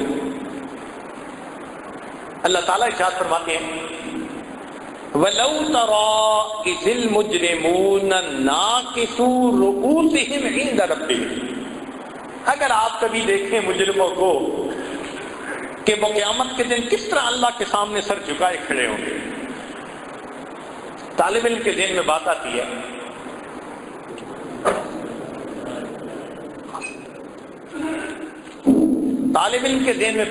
ہے کہ یہ نہیں کہا گیا کہ مجرم پریشان کھڑے ہوں گے، مجرم دہشت کی کیفیت میں کھڑے ہوں گے، نہیں، فرمایا اللہ کے سامنے کھڑے ہوں گے سر جھکے ہوئے ہوں گے۔ تو مفسرین نے اس کا جواب دیا کہ اصل وجہ یہ تھی یہ وہ لوگ تھے جنہوں نے اللہ کے حکموں کے سامنے سرتابی کی تھی، حکم ماننے سے انکار کیا تھا، اللہ کے حکموں کے آگے سر نہیں جھکایا تھا، کیونکہ گناہ ایسا تھا۔ اب اللہ تعالیٰ قیامت کے دن اس طرح کھڑا کریں گے شرم کی وجہ سے اللہ کے سامنے سر جھکے ہوئے ہوں گے، جیسا عمل ویسی جزا۔ اور مثال دیکھیے قرآن مجید میں یہود کا تذکرہ ہے کہ اللہ رب العزت نے ان کو فرمایا قُلْنَا لَهُمْ كُونُوا قِرَدَةً خَاسِئِينَ، ہو جاؤ پھٹکارے ہوئے بندر۔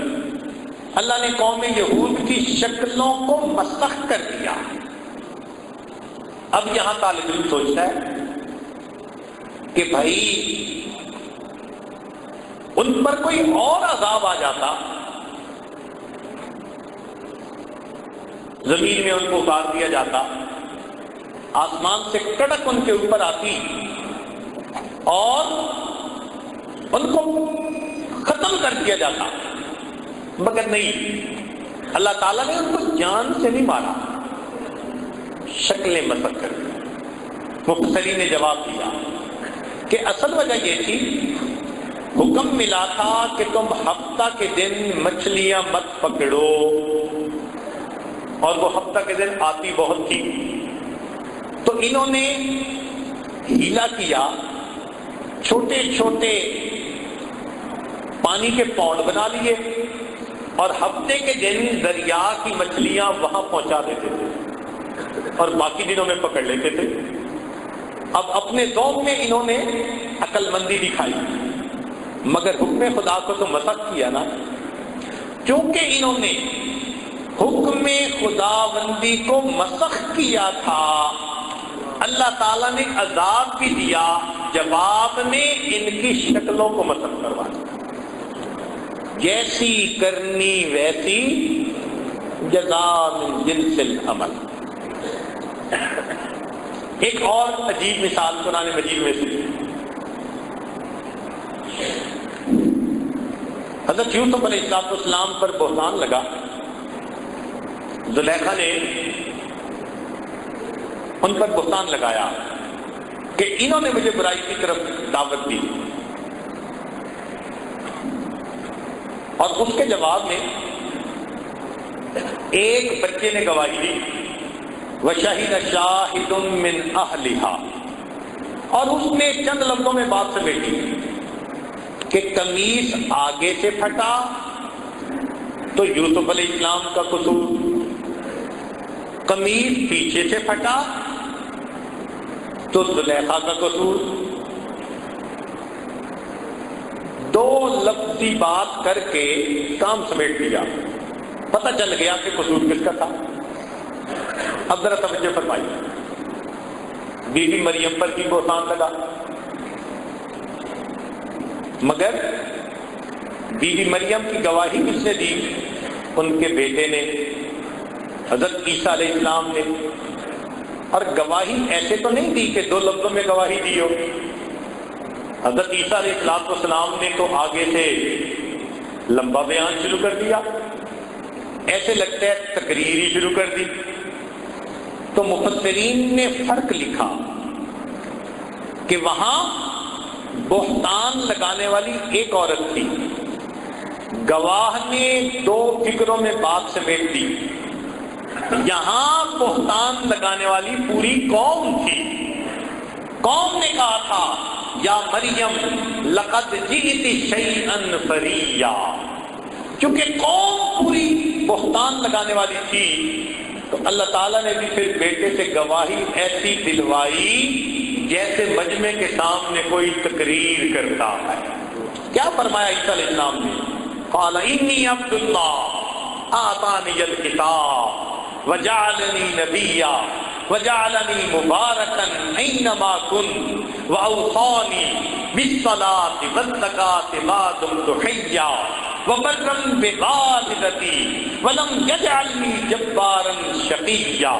اللہ دیکھیں حضرت عیسیٰ علیہ السلام بات فرما رہے ہیں، قوم تھی نا پوری، تو جیسا قوم کا عمل اللہ نے گواہی کی اسی ترتیب کی عطا فرمائی۔ ایک اور مثال، بنی اسرائیل کے ہاں دستور یہ تھا کہ جب کوئی بندہ کبیرہ گناہ کر بیٹھتا تو اسے توبہ کرنی ہوتی تھی۔ توبہ کیسے کریں؟ اللہ تعالیٰ نے فرمایا کہ تم سارے کے سارے توبہ کرنے والے باہر نکلو، ہم آسمان سے بادل بھیجیں گے، اندھیرا کر دیں گے۔ فَاقْتُلُوا أَنفُسَكُمْ، تم اپنے جسم پر چھریاں چلاؤ، خون نکال کے دکھاؤ، تب تمہاری توبہ کو قبول کریں گے۔ بڑی حیرانی ہوتی ہے کہ توبہ کی قبولیت کے لیے جسم پہ چھریاں چلانی ضروری، اور ادھر امت محمدیہ کا مسئلہ، توبہ کرنی ہو تو توبہ کے لیے کچھ بھی نہیں کرنا پڑتا، فقط دل میں انسان نادم شرمندہ ہو۔ نبی علیہ السلام نے فرمایا الندم توبۃ، دل کی ندامت یہی توبہ ہے۔ ادھر چھریاں مروائی، ادھر دل کی ندامت کو قبول کر لیا۔ تو طالب علم کے ذہن میں ایک سوال پیدا ہوتا ہے آخر اس فرق میں کیا حکمت؟ تو مفسرین نے جواب دیا، اللہ ان کو جزائے خیر عطا فرمائے، قرآن مجید کے ایک ایک نقطے کو کھول کھول کے بیان کر دیا۔ انہوں نے فرمایا دیکھو، جب موسیٰ علیہ السلام نے بنی اسرائیل کے سامنے اللہ کی توحید کو پیش کیا تھا، ایمان کو پیش کیا تھا، تو قوم نے جواب دیا تھا لن نؤمن لک حتی نری اللہ جہرۃ، تمہاری بات نہیں مانیں گے جب تک آنکھوں سے ہم خدا کو نہیں دیکھیں گے، واضح دیکھیں گے نشانی تب مانیں گے۔ کیونکہ انہوں نے ایمان لانے کے لیے اللہ سے واضح نشانی مانگی تھی، رب کریم نے فرما لیا اچھا اب تم گناہ سے توبہ کرنا چاہتے ہو، ہم بھی تم سے واضح نشانی مانگیں، چھریاں مارو نا ذرا، دکھاؤ ہمیں کہ تم سچے ہو اپنی بات۔ امت محمدیہ کا معاملہ دیکھو، نبی علیہ السلام نے آ کر دین کو پیش کیا، امت نے کوئی دلیل نہیں مانگی، بنا دلیل مان لیا۔ اللہ نے فرمایا میرے بندو، جب تم بنا دلیل مجھ پر ایمان لے آئے، تم گناہ کر بیٹھے، معافی مانگنا چاہتے ہو، اپنے دل میں نادم ہو جاؤ گے، کوئی دلیل نہیں مانگتا، تمہارے دل کی ندامت کو قبول کر دیتا۔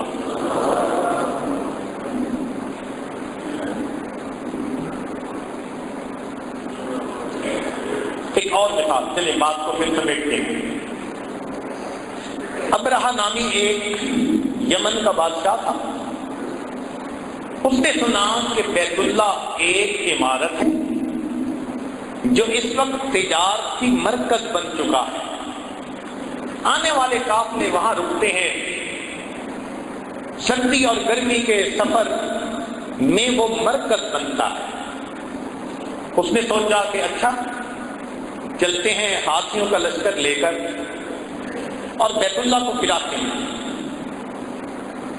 ختم کر دیں گے، اور اس کی بجائے اپنے علاقے میں ایک مرکز بناتے ہیں، بزنس سینٹر، تاکہ لوگ اس کو مرکز بنائیں۔ اب اس ارادے سے وہ چل پڑا، اپنے ہاتھیوں کے لشکر کو لے کر۔ پھر اللہ رب العزت کا کیا معاملہ ہوا، سبحان اللہ، اللہ تعالیٰ فرماتے ہیں فَأَرْسَلْنَا عَلَيْهِمْ طَيْرًا أَبَابِيلَ تَرْمِيهِمْ بِحِجَارَةٍ، ہم نے ان پر پرندوں کو بھیج دیا، چھوٹے چھوٹے پرندے، ابابیل، ترمیہم بحجارہ، انہوں نے پتھر پھینکے، اور ان پتھروں کی وجہ سے کیسے کر دیا، فَجَعَلْنَاهُمْ كَعَصْفٍ مَأْكُولٍ، کھائے ہوئے پھوسے کی طرح ان کو تباہ کر کے رکھ دیا۔ اب یہاں پر طالب علم کے ذہن میں ایک سوال آتا ہے کہ اللہ رب العزت نے یہ کام پرندوں سے لیا، زمین پھٹ جاتی، ہاتھیوں کا لشکر اندر چلا جاتا، یہ بھی ممکن تھا، تیز ہوا چلتی اور قوم عاد کی طرح سب کو پٹخ پٹخ کے زمین پہ مار دیتی، یہ بھی ممکن ہو سکتا تھا، بجلی چمکتی اور سارے کے سارے لشکر کے لوگوں کو موت کی نیند سلا دیتی، یہ بھی ہو سکتا تھا۔ اللہ تعالیٰ نے ان میں سے کچھ نہیں کیا، کیا فرمایا، فَأَرْسَلْنَا عَلَيْهِمْ طَيْرًا أَبَابِيلَ، چھوٹے چھوٹے پرندے بھیجے، ان پرندوں نے پتھر پھینکے اور انہوں نے ان کو کھائے ہوئے بھوسے کی طرح بنا دیا۔ اب اس کا مفسرین نے عجیب جواب لکھا، بعض نے تو جواب یہ لکھا، اور وہ بڑا صحیح جواب ہے، کہ ابرہہ جانوروں میں سے بڑے مضبوط جانور کو لے کر آیا تھا اللہ کا گھر گرانے کے لیے، تو اللہ نے جانداروں میں سے ایک نازک سی جان چڑیا اس کو مقابلے میں لائے کہ اچھا تمہارے اتنے مضبوط جانوروں کو ہم اتنے نازک جان پرندے سے مروا کے دکھا دیں، یہ بھی ثواب بالکل ٹھیک ہے۔ مگر محققین نے ایک اور بات لکھی اور عجیب بات لکھی، عجیب نکتہ علمی لکھا۔ فرماتے ہیں کہ اللہ کے ہاں دستور جزا من جنس العمل ہے، لہذا ابرہہ اپنے گھر سے چلا تھا کس نیت کو لے کر کہ عزت والے گھر کو مٹا دوں گا اور جس کی کوئی عزت نہیں اس گھر کو بزنس سینٹر میں بنا دوں گا۔ ترتیب بدلنے چلا تھا، عزت والے گھر کو مٹا دو اور جس کی کوئی حیثیت نہیں اس کو عزت والا بنا دو۔ تو یہ خدا کی ترتیب کو مٹانے چلا تھا، بدلنے چلا تھا۔ اللہ نے بھی معاملہ ایسا کیا، اب رہا میری بنائی ہوئی ترتیب کو بدلنے آئے ہو، چلو دنیا کی ترتیب یہ ہے، انسان شکاری ہوتا ہے، پرندہ شکار بنتا ہے، یہ روزمرہ کی ترتیب ہے۔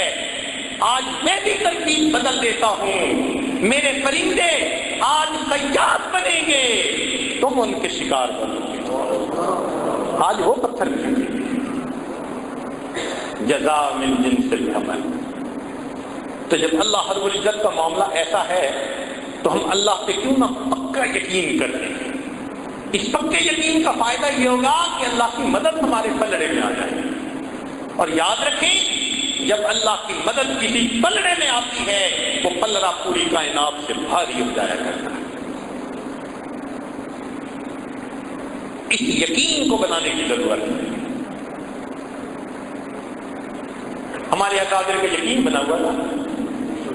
حضرت اقدس نانوتوی رحمۃ اللہ علیہ، انہوں نے جب دارالعلوم دیوبند کی ابتدا کی تو اصول حج تکانہ بنائے، 8 اصول دارالعلوم کو چلانے کے لیے۔ ان میں سے ایک اصول یہ تھا کہ دارالعلوم کے لیے مستقل آمدنی کا کوئی ذریعہ قبول نہیں کیا جائے گا۔ آج ہم لوگ دعائیں مانگتے نہیں تھکتے، اللہ ہمارے مدرسے کے لیے کوئی مستقل ذریعہ بن جائے آمدنی کا۔ ہمارا حال دیکھو اور ہمارے اکابر کا ایمان دیکھو۔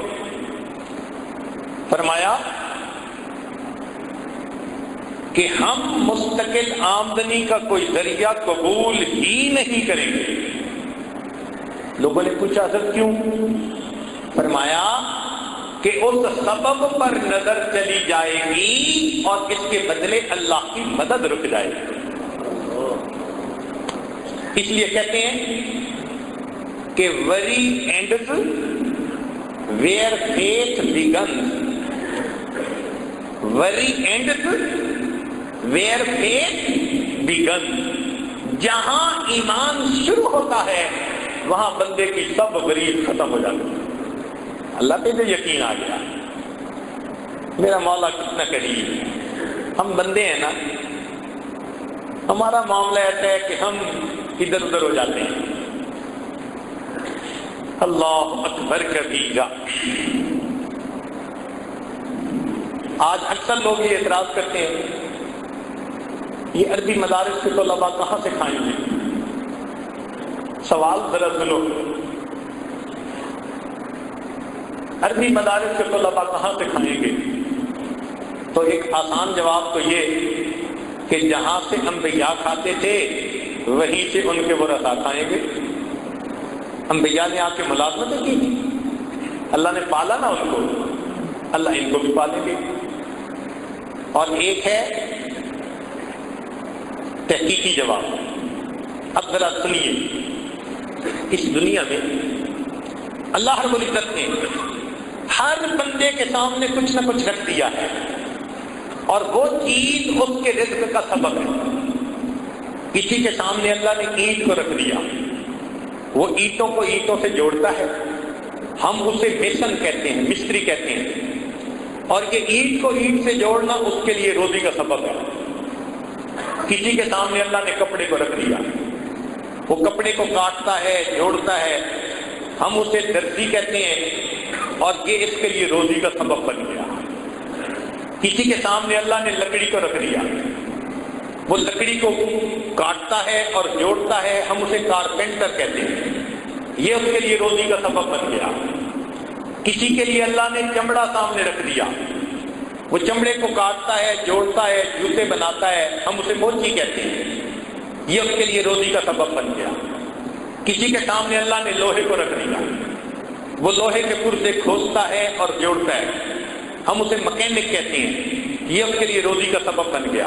وہ خدا کے بندو، کسی کے سامنے اینٹ رکھی، اللہ نے روزی دی، کسی کے سامنے لکڑی رکھی، اللہ نے روزی دی، کسی کے سامنے لوہا رکھا، اللہ نے روزی دی، کسی کے سامنے چمڑا رکھا، اللہ نے روزی دی۔ ان طلباء کے بارے میں پوچھتے ہو جن کے سامنے اللہ نے اپنے قرآن کو رکھ دیا ہے، ان کو وہ پروردگار روزی نہیں کھلائے گا؟ بتوں سے تجھ کو امیدیں، خدا سے نہ امیدی، بتوں سے تجھ کو امیدیں، خدا سے نہ امیدی، مجھے بتا تو صحیح اور کافری کیا ہے۔ یقین بنانے کی ضرورت ہے۔ اللہ رب العزت ہمیں اپنی ذات کے اوپر پکا، اپنے وعدوں پر پکا یقین عطا فرمائے۔ اب آخر میں قرآن مجید سے ایک مثال دے کے بات کو مکمل کرتا ہوں۔ سیدنا موسیٰ علیہ السلام کی والدہ، حکم خدا ہوا، اللہ تعالیٰ فرماتے ہیں وَأَوْحَيْنَا إِلَىٰ أُمِّ مُوسَىٰ أَنْ أَرْضِعِيهِ، ہم نے موسیٰ علیہ السلام کی والدہ کو وحی کی کہ تم اپنے بچے کو دودھ پلا، فَإِذَا خِفْتِ عَلَيْهِ، اور اگر تمہیں اس پہ ڈر آئے، خوف ہو کہ فرعون کے سپاہی فوجی پکڑ کے نہ لے جائیں، قتل نہ کر دیں، فَأَلْقِيهِ فِي الْيَمِّ، اس کو پانی میں ڈال دیں۔ پھر ہوگا کیا؟ اللہ فرماتے ہیں یا خُذْهُ عَدُوٌّ لِّي وَعَدُوٌّ لَّهُ، اس کو وہ پکڑے گا جو میرا بھی دشمن، اس کا بھی دشمن۔ یا اللہ، یہ بچہ دشمن کے ہاتھ میں جائے گا؟ فرمایا ہاں، وَلَا تَخَافِي وَلَا تَحْزَنِي، خوف نہ کھانا، گھبرانا بھی نہیں، اِنَّا رَادُوهُ إِلَيْكِ، ہم اسے تمہاری طرف لوٹائیں گے، وَجَاعِلُوهُ مِنَ الْمُرْسَلِينَ، ہم اسے رسولوں میں سے بنائیں گے۔ اب موسیٰ علیہ السلام کی والدہ عورت ہیں، اور ماں اپنے بچے کے بارے میں کتنی سینسیٹیو ہوتی ہے، اس سے امتحان، مگر اس عورت کو اللہ کی بات پہ یقین تھا۔ اس نے اپنے بچے کو ایک بکسے میں ڈالا اور بکسے کو پانی میں ڈالا۔ عقل اسے کہہ رہی ہے تیرا بچہ گیا، اس لیے کہ اگر تم بکسے کے اندر سوراخ بناؤ ہوا جانے کے لیے تو ان سوراخوں میں سے پانی جائے گا، بچہ ڈوب کے مر جائے گا، اور اگر اس کو واٹر ٹائٹ بناؤ تو بچہ دم گھٹ کے مر جائے گا، لہذا بچہ تمہارا نہیں بچتا۔ اب ماں کو عقل یہ کہہ رہی ہے، اور بچے کے بارے میں ماں کتنی سینسیٹیو ہوتی ہے۔ سبحان جائیں، قربان جائیں اس ماں کے یقین پر جو دیکھتے بھالتے ہوئے اپنے ہاتھوں سے اپنے بچے کو پانی میں ڈال دیتی ہے۔ واپس آ گئی، یہ بکسا تیرتا ہوا ایک ایسی جگہ پہنچا جہاں فرعون اپنی بیوی کے ساتھ چہل قدمی کر رہا تھا۔ اس کے گرد 800 غلاموں کا گھیرا تھا۔ ان میں سے کوئی ایک اس بکسے کو پکڑ کر لایا، اس نے کہا کھولو۔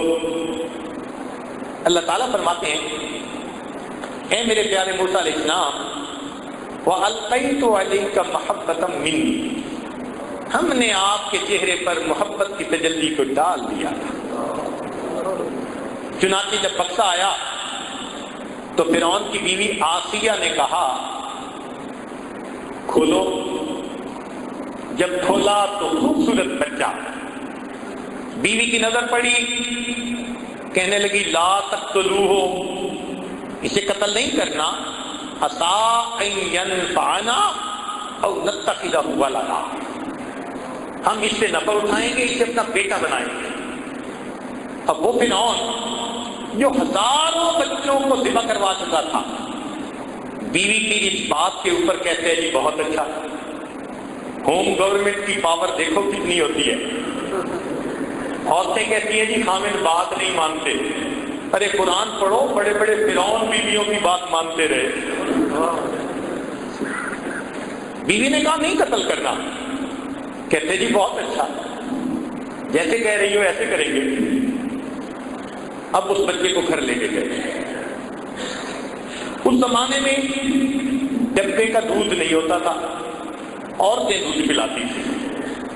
اللہ تعالیٰ فرماتے ہیں وَحَرَّمْنَا عَلَيْهِ مَرَاضِعَ مِنْ قَبْلُ، ہم نے آپ کے اوپر، ان کے اوپر عورتوں کا دودھ حرام کر دیا تھا۔ جو دودھ پلانے والی آتی بچہ دودھ نہیں پیتا، دوسری آئی، تیسری آئی، ساری رات یہی سلسلہ رہا۔ فرعون بڑا پریشان کہ بچہ دودھ نہیں پی رہا، بچہ روتا ہے۔ اور پھر محبت تو ایسی ہوتی ہے نا کہ بچے کے رونے پہ ماں باپ روتے ہیں اور بچے کے ہنسنے پہ ماں باپ ہنستے ہیں۔ دل اٹک گیا تھا، پریشان۔ صبح اس نے کہا کہ بھئی جتنی عورتیں دودھ پلانے والی ہیں سب کو لائیں، ٹرائی کرو کس کا دودھ سوٹ کر جائے۔ اور ادھر حضرت موسیٰ علیہ السلام کی والدہ کا کیا معاملہ، ساری رات بچے سے جدا۔ اللہ فرماتے ہیں وَأَصْبَحَ فُؤَادُ أُمِّ مُوسَىٰ فَارِغًا، اور موسیٰ علیہ السلام کی والدہ نے صبح کی بڑے بھاری دل کے ساتھ، دکھی دل کے ساتھ، ان قادت لتبدی بھی لولا ان ربطنا علی قلبہا، اللہ فرماتے ہیں اگر ہم اس کے دل پہ گرہ نہ لگا دیتے وہ رو پڑتی اور رات کھول بیٹھتی، لوگوں کو پتہ چل جاتا اس کا بیٹا ہے۔ ہم نے دل کو تسلی دے دی، روئی نہیں۔ بیٹی کو کہا کہ بیٹی جاؤ بھائی کی خبر لاؤ۔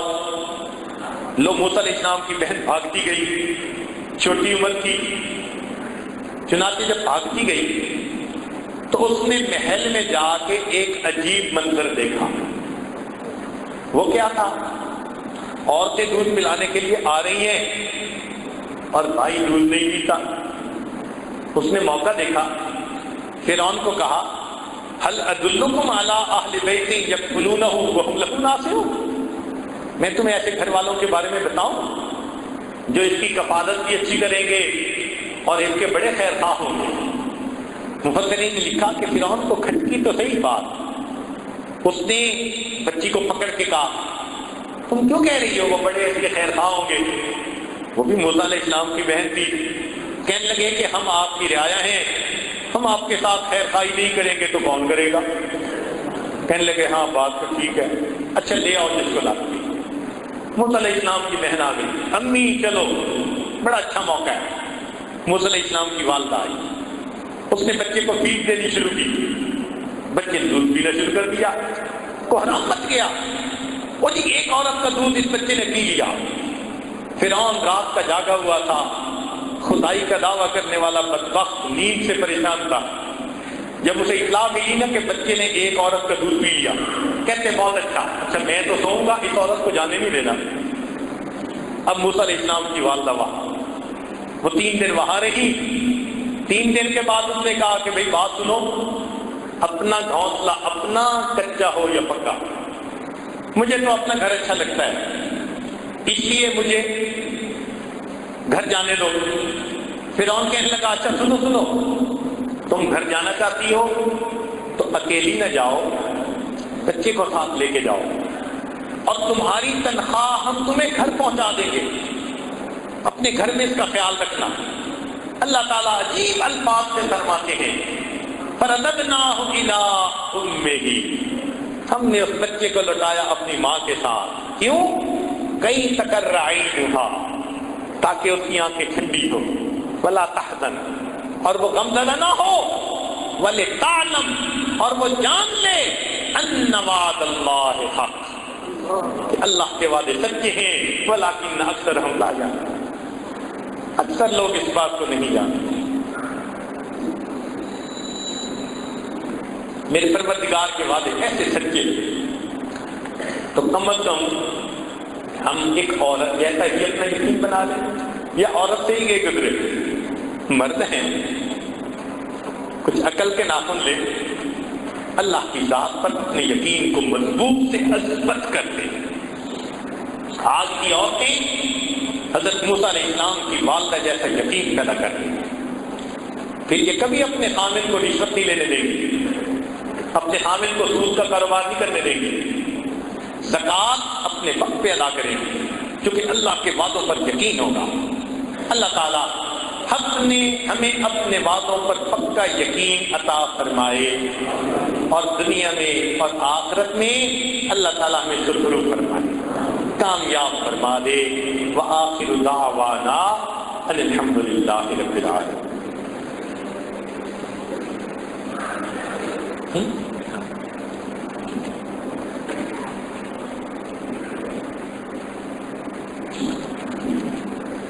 ایک نکاح پڑھانا ہے، تھوڑی دیر اطمینان سے بیٹھے رہیے۔ محمد فہیم صدیق صاحب آپ ہیں؟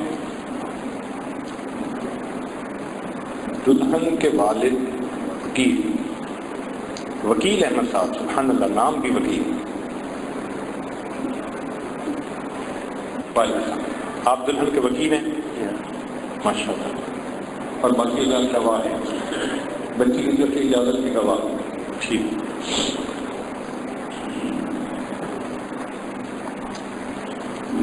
الحمد للہ نحمده ونستعینه ونستغفره ونؤمن به ونتوکل علیہ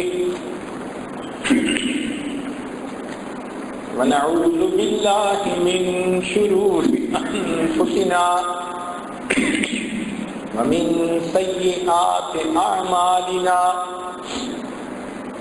من يهده الله فلا مضل له ومن يضلله فلا هادي له ونشهد أن لا إله إلا الله وحده لا شريك له ونشهد أن سيدنا ومولانا محمدا عبده ورسوله أما بعد أعوذ بالله من الشيطان الرجيم بسم الله الرحمن الرحيم يا أيها الناس اتقوا ربكم الذي خلقكم من نفس واحدة وخلق منها زوجها وبث منهما رجالا كثيرا ونساء واتقوا الله الذي تساءلون به والأرحام إن الله كان عليكم رقيبا وقال الله تعالى في مقام آخر يا أيها الذين آمنوا اتقوا الله حق تقاته ولا تموتن إلا وأنتم مسلمون وقال الله تعالى في مقام آخر يا أيها الذين آمنوا اتقوا الله وقولوا قولا سديدا يصلح لكم أعمالكم ويغفر لكم ذنوبكم ومن يطع الله ورسوله فقد فاز فوزا عظيما وقال رسول الله صلى الله عليه وسلم النكاح من سنتي وفي رواية أخرى فمن رغب عن سنتي فليس مني سبحان ربك رب العزة عما يصفون وسلام على المرسلين والحمد لله رب العالمين اللهم صل على سيدنا ومولانا محمد وعلى آل سيدنا ومولانا محمد وبارك وسلم۔ وکیل احمد صاحب کیا آپ نے مسمات منیبہ انعم جو بیٹی ہیں محمد سلیم صاحب کی، ان کو محمد بہیم صدیق جو بیٹے ہیں حافظ صدیق صاحب کے، ان کے نکاح میں بعوض حق میں 50,000 روپیہ جو بصورت زیور معجل دیا جائے گا بمطابق شریعت محمدی سامنے شریک گواہوں کے ان کے نکاح میں پیش کیا؟ جی دوبارہ پوچھتا ہوں، وکیل احمد صاحب کیا آپ نے مسمات منیبہ انعام جو بیٹی ہیں محمد سلیم صاحب کی، ان کو محمد بہیم صدیق جو بیٹے ہیں حافظ صدیق صاحب کے، ان کے نکاح میں بعوض حق مہر 50,000 روپیہ بصورت زیور ادا ہوگا بمطابق شریعت محمدی سامنے شریک گواہوں کے ان کے نکاح میں پیش کیا؟ محمد بہیم صدیق صاحب کیا آپ کے مسمات منیبہ انعم جو بیٹی ہیں محمد سلیم صاحب کی، ان کو اپنے نکاح میں بعوض حق میں 50,000 روپیہ بصورت زیور ادا کرنا ہوگا اور مطابق شریعت محمدی سامنے شریک گواہوں کے اپنے نکاح میں قبول کیا؟ دوبارہ پوچھتا ہوں، محمد بہیم صدیق صاحب کیا آپ نے مسمات منیبہ انعم جو بیٹی ہیں محمد سلیم صاحب کی، ان کو اپنے نکاح میں بعوض حق میں 50,000 بصورت زیور ادا کرنا ہوگا مطابق شریعت محمدی سامنے شریک گواہوں کے اپنے نکاح میں قبول کیا؟ بارک اللہ لک و بارک علیک و جمع بینکما فی خیر۔ فرما رہے ہیں کہ بہت سارے مردوں کی طرف سے اور عورتوں کی طرف سے یہ پیغام ملا ہے کہ وہ اس وقت بیعت ہونا چاہتے ہیں، توبہ طائب ہونا چاہتے ہیں، تو دعا سے پہلے ان کو بیعت کے توبہ کے کلمات پڑھا دیں۔ جو احباب توبہ طائب ہونا چاہتے ہیں یا پہلے ہو چکے ہیں اس عاجز کے حال میں، وہ دل میں یہ نیت کر لیں کہ ہم پچھلے سب گناہوں سے سچی پکی توبہ کر رہے ہیں اور آئندہ نیکوکاری پرہیزگاری کی زندگی گزارنے کا دل میں ارادہ کر رہے ہیں۔ مذکورات تک اگر آواز جا رہی ہے اور وہ بھی بیعت ہونا چاہتی ہیں تو وہ بھی دل میں یہی نیت کر لیں۔ یہ عاجز خطبہ پڑھے گا، پھر چند کلمات پڑھائے گا جو آپ نے پیچھے پیچھے پڑھنے ہوں گے۔ الحمدللہ وکفی وسلام علی عبادہ الذین اصطفی، اما بعد۔ یہ کلمات سچے دل کے ساتھ پڑھتے جائیے۔ بسم اللہ الرحمن الرحیم، لا الہ الا اللہ محمد الرسول اللہ، آمنت باللہ وملائکتہ وکتبہ ورسلہ والیوم الآخر والقدر خیرہ وشرہ من اللہ تعالی والبعث بعد الموت، آمنت باللہ کما ہوا بأسمائہ وصفاتہ وقبلت جمیع احکامہ اقرار باللسان وتصدیق بالقلب، اشہد ان لا الہ الا اللہ واشہد ان محمدا عبدہ ورسولہ، استغفر اللہ ربی من کل ذنب واتوب الیہ برحمتک یا ارحم الراحمین۔ چند معمولات سن لیجیے۔ 100 مرتبہ صبح شام درود شریف پڑھنا، اللہم صلی علی سیدنا محمد وعلی آل سیدنا محمد وبارک وسلم۔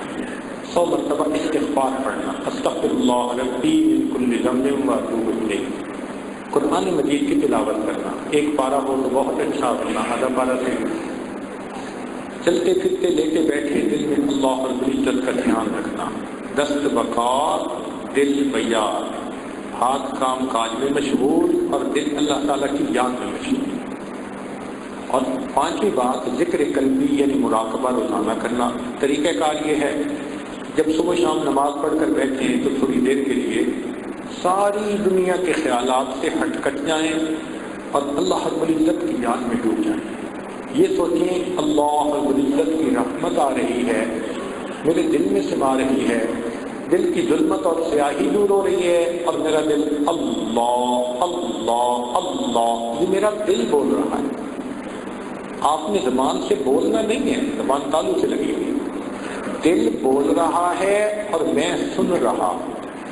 ایسے آپ اگر تلاوت قرآن سن رہے ہیں کسی قاری صاحب کی، تو آپ اس کو سنتے ہوئے نہ جھومتے ہیں، نہ ہلتے ہیں، نہ زور لگاتے ہیں، کچھ بھی نہیں کرتے، بالکل خاموش ہو کے تسلی کے ساتھ کان لگا کر اس کو سن رہے ہوتے ہیں۔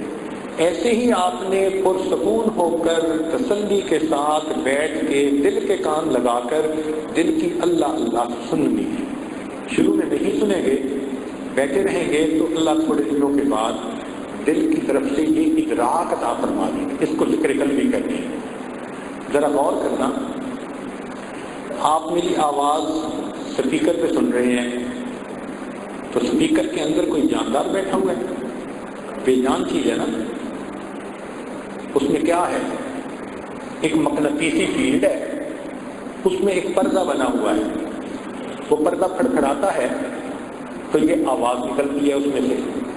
اگر بے جان مادی چیز کے پھڑپھڑانے سے اللہ اپنے بندے کی آواز نکال دیتے ہیں تو کسی کے جاندار دل کے گڑ گڑانے سے اللہ اپنی آواز نہیں، جو محنت کرتے ہیں وہ سنتے ہیں اللہ اللہ کی آواز۔ یہ ذکر قلبی احادیث سے بھی ثابت، قرآن مجید سے بھی ثابت ہے۔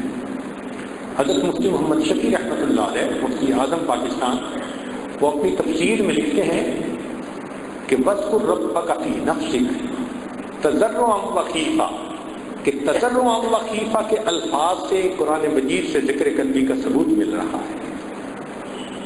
اور احادیث تو حضرت شیخ الحدیث رحمۃ اللہ نے فضائل ذکر میں بہت ساری لکھی، تو آپ اس کو کریے اور پھر اس کی کیفیت دیکھیے کیا ہوتی ہے۔ اللہ تعالیٰ نے بیدار دل بنا دیا، دل بیدار ہو جائے تو پھر زندگی گزارنے کا مزہ آتا ہے۔ اب تھوڑی دیر کے لیے اس کی مشقت لیجیے دعا سے پہلے۔ طریقہ یہ ہے کہ آنکھوں کو بند کر لیں، سر کو جھکا لیں، دنیا اور جو کچھ دنیا میں ہے اس سے ہٹ کٹ کے اللہ رب العزت کی یاد کریں۔ آنکھوں کو بند کر لیجیے، مراقبہ کر لیجیے۔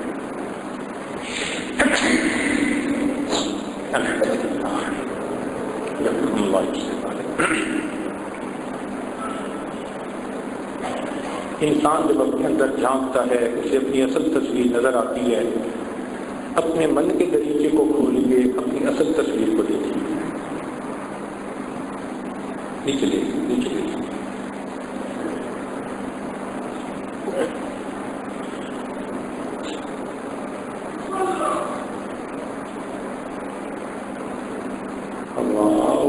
حرص والا دل بدل دے،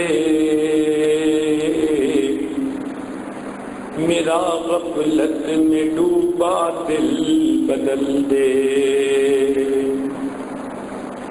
ہوا و حرص والا دل بدل دے،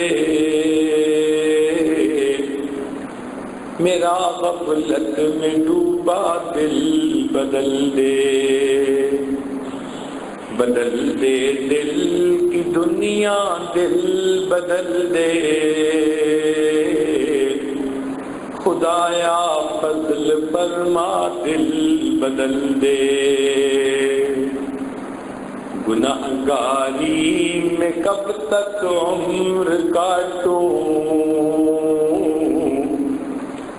گنہگاری میں کب تک عمر کاٹوں، بدل دے میرا رستہ دل بدل دے،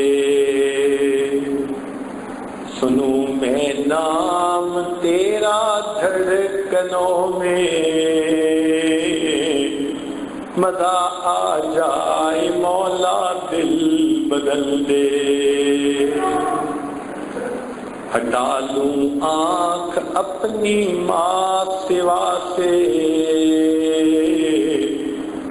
جیوں میں تیری خاطر دل بدل دے،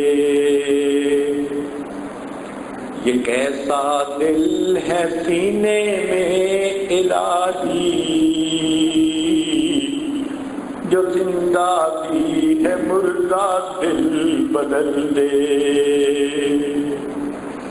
تیرا ہو جاؤں اتنی آرزو ہے،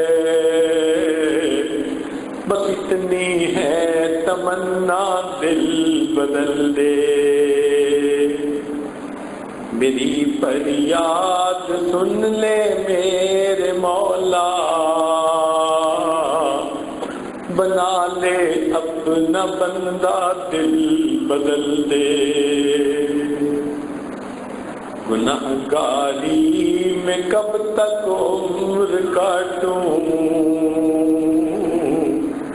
بدل دے میرا رستہ دل بدل دے۔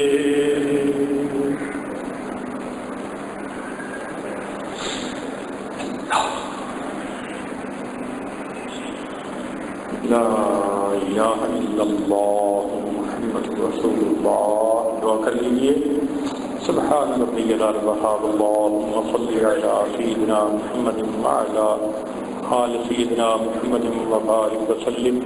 اے مالک، ہم آپ کے آتے مسکین بندے ہیں، ہمارے گناہوں کو معاف فرما، خطاؤں سے درگزر فرما، عیبوں کی پردہ پوشی فرما۔ اللہ ہمیں اپنی ذات کا کامل یقین عطا فرما۔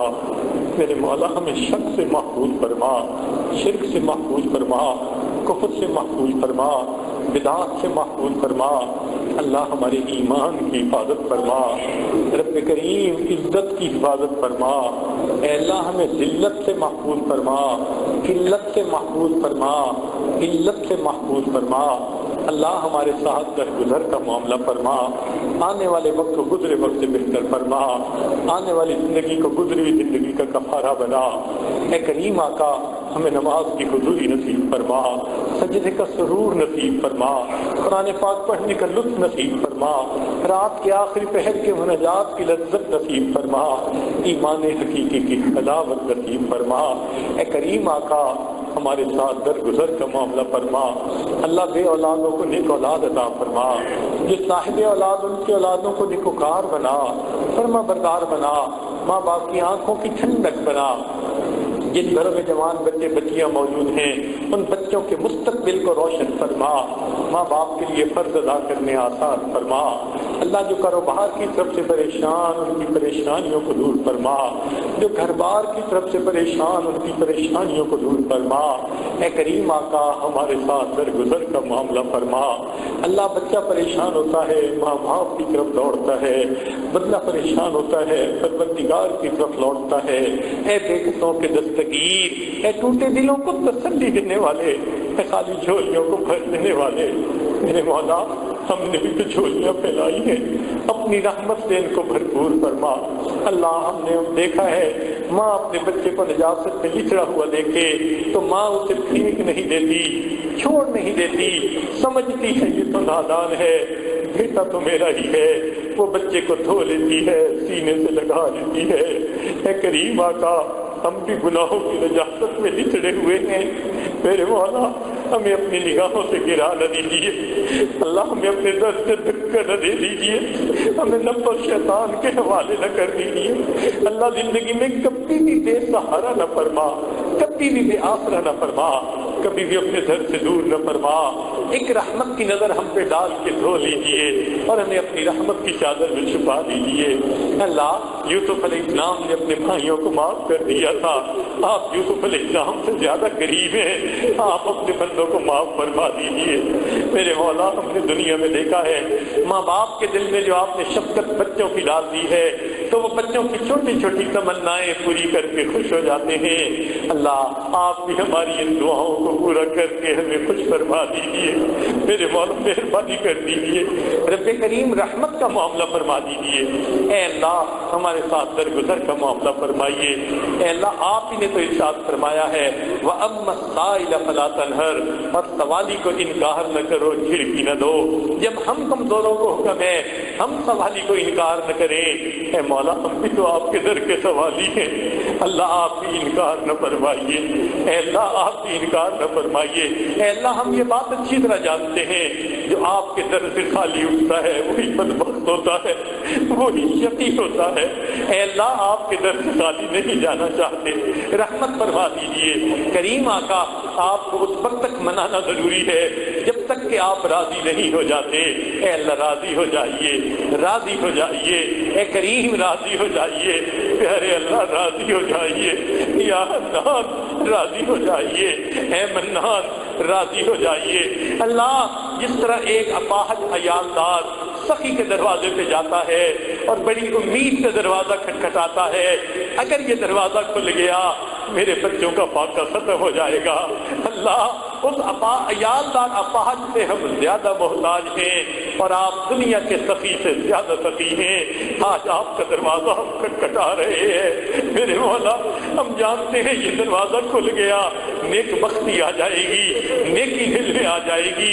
اللہ رحمت کا دروازہ کھول دیجئے، اے اللہ در در کے دھکے کھانے سے بچا لیجئے، رحمت کا معاملہ فرما دیجئے، دوستی کے رنگ میں دشمنی کرنے والوں سے محفوظ فرما لیجئے۔ اے اللہ ہمارے اس ملک کی حفاظت فرما، جس مقصد کے لیے یہ حاصل کیا گیا اس مقصد کو پورا کرنے کی توفیق عطا فرما، اس کو دین کا قلعہ بنا دیجئے، امن کا گہوارہ بنا دیجئے، اسے نبی علیہ السلام کی سنتوں کا مرکز بنا دیجئے۔ اے اللہ ہمارے تینوں حرم کی حفاظت فرما، مدارس عربیہ کی حفاظت فرما، دعوت و تبلیغ کے کام کی حفاظت فرما، جہاں اللہ اللہ ہوتی ہے ان خانقاہوں کی حفاظت فرما، اقامت دین کی کوششوں کی حفاظت فرما۔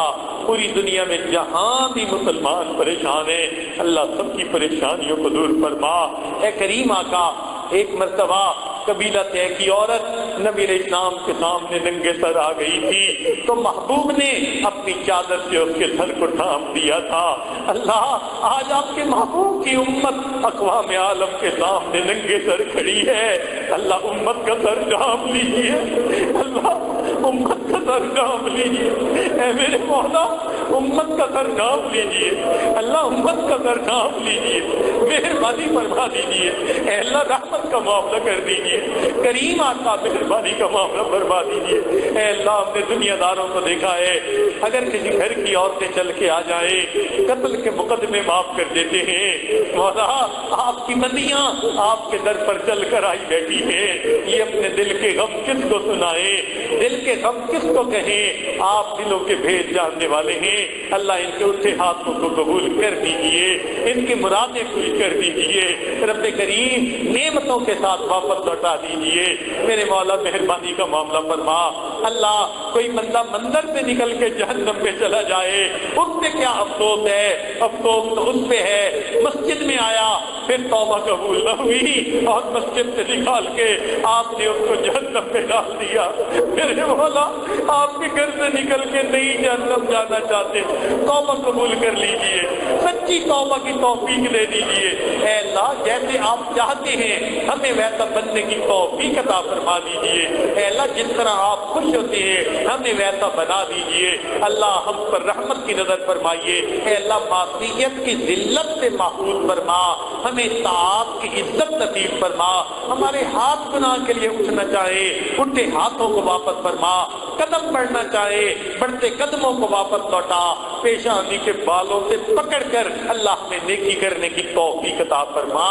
جن دوست احباب نے مردوں نے عورتوں نے خط کے ذریعے فون کے ذریعے پیغاموں کے ذریعے دعاؤں کے لیے کہا یا کہنا چاہتے تھے نہیں کہہ سکے، آنا چاہتے تھے نہیں آ سکے، اے اللہ ان سب کو ان دعاؤں میں شامل فرما۔ ہمارے والدین عزیز اقارب مشائخ جو فوت ہو چکے ان کی مغفرت فرما، جن کی آپ نے مغفرت کر دی قرب کے اعلیٰ درجات عطا فرما۔ اس مسجد کے نمازیوں پر خصوصی رحمت نازل فرما، اہل محلہ پر خصوصی رحمت نازل فرما۔ پروردگار عالم ہماری ان دعاؤں کو اپنی رحمت سے قبول فرما۔ اے اللہ ایام حج ہیں قریب، اپنی رحمت سے جو بندے حج کے لیے جانے والے ہیں وہ کیسے خوش نصیب ہیں، احرام باندھ کے چلیں گے، لبیک اللہم لبیک پڑھیں گے، کوئی غلاف کعبہ کو پکڑ کے دعائیں مانگے گا، کوئی مقام ابراہیم سے نفلیں پڑھے گا۔ اللہ ہمیں بھی ان کو شاخ میں شامل فرما دیجیے، ہمیں بھی بار بار اپنے گھر کا دیدار عطا فرما، اپنے حبیب صلی اللہ علیہ وسلم کے در کی حاضری نصیب فرما۔ ربنا تقبل منا انک انت السمیع العلیم تب علینا انک انت التواب الرحیم۔ صلی اللہ تعالی علی حبیبہ سیدنا محمد وآلہ واصحابہ اجمعین برحمتک یا ارحم الراحمین۔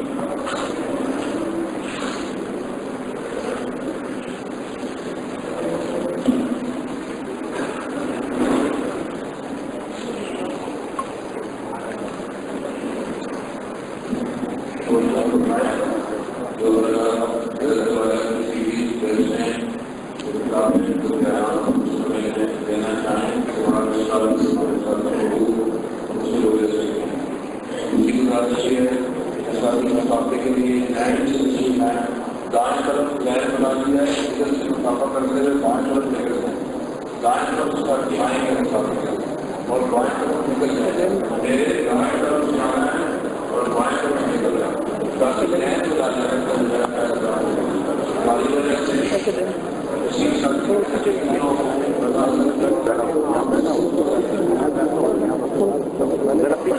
پیچھے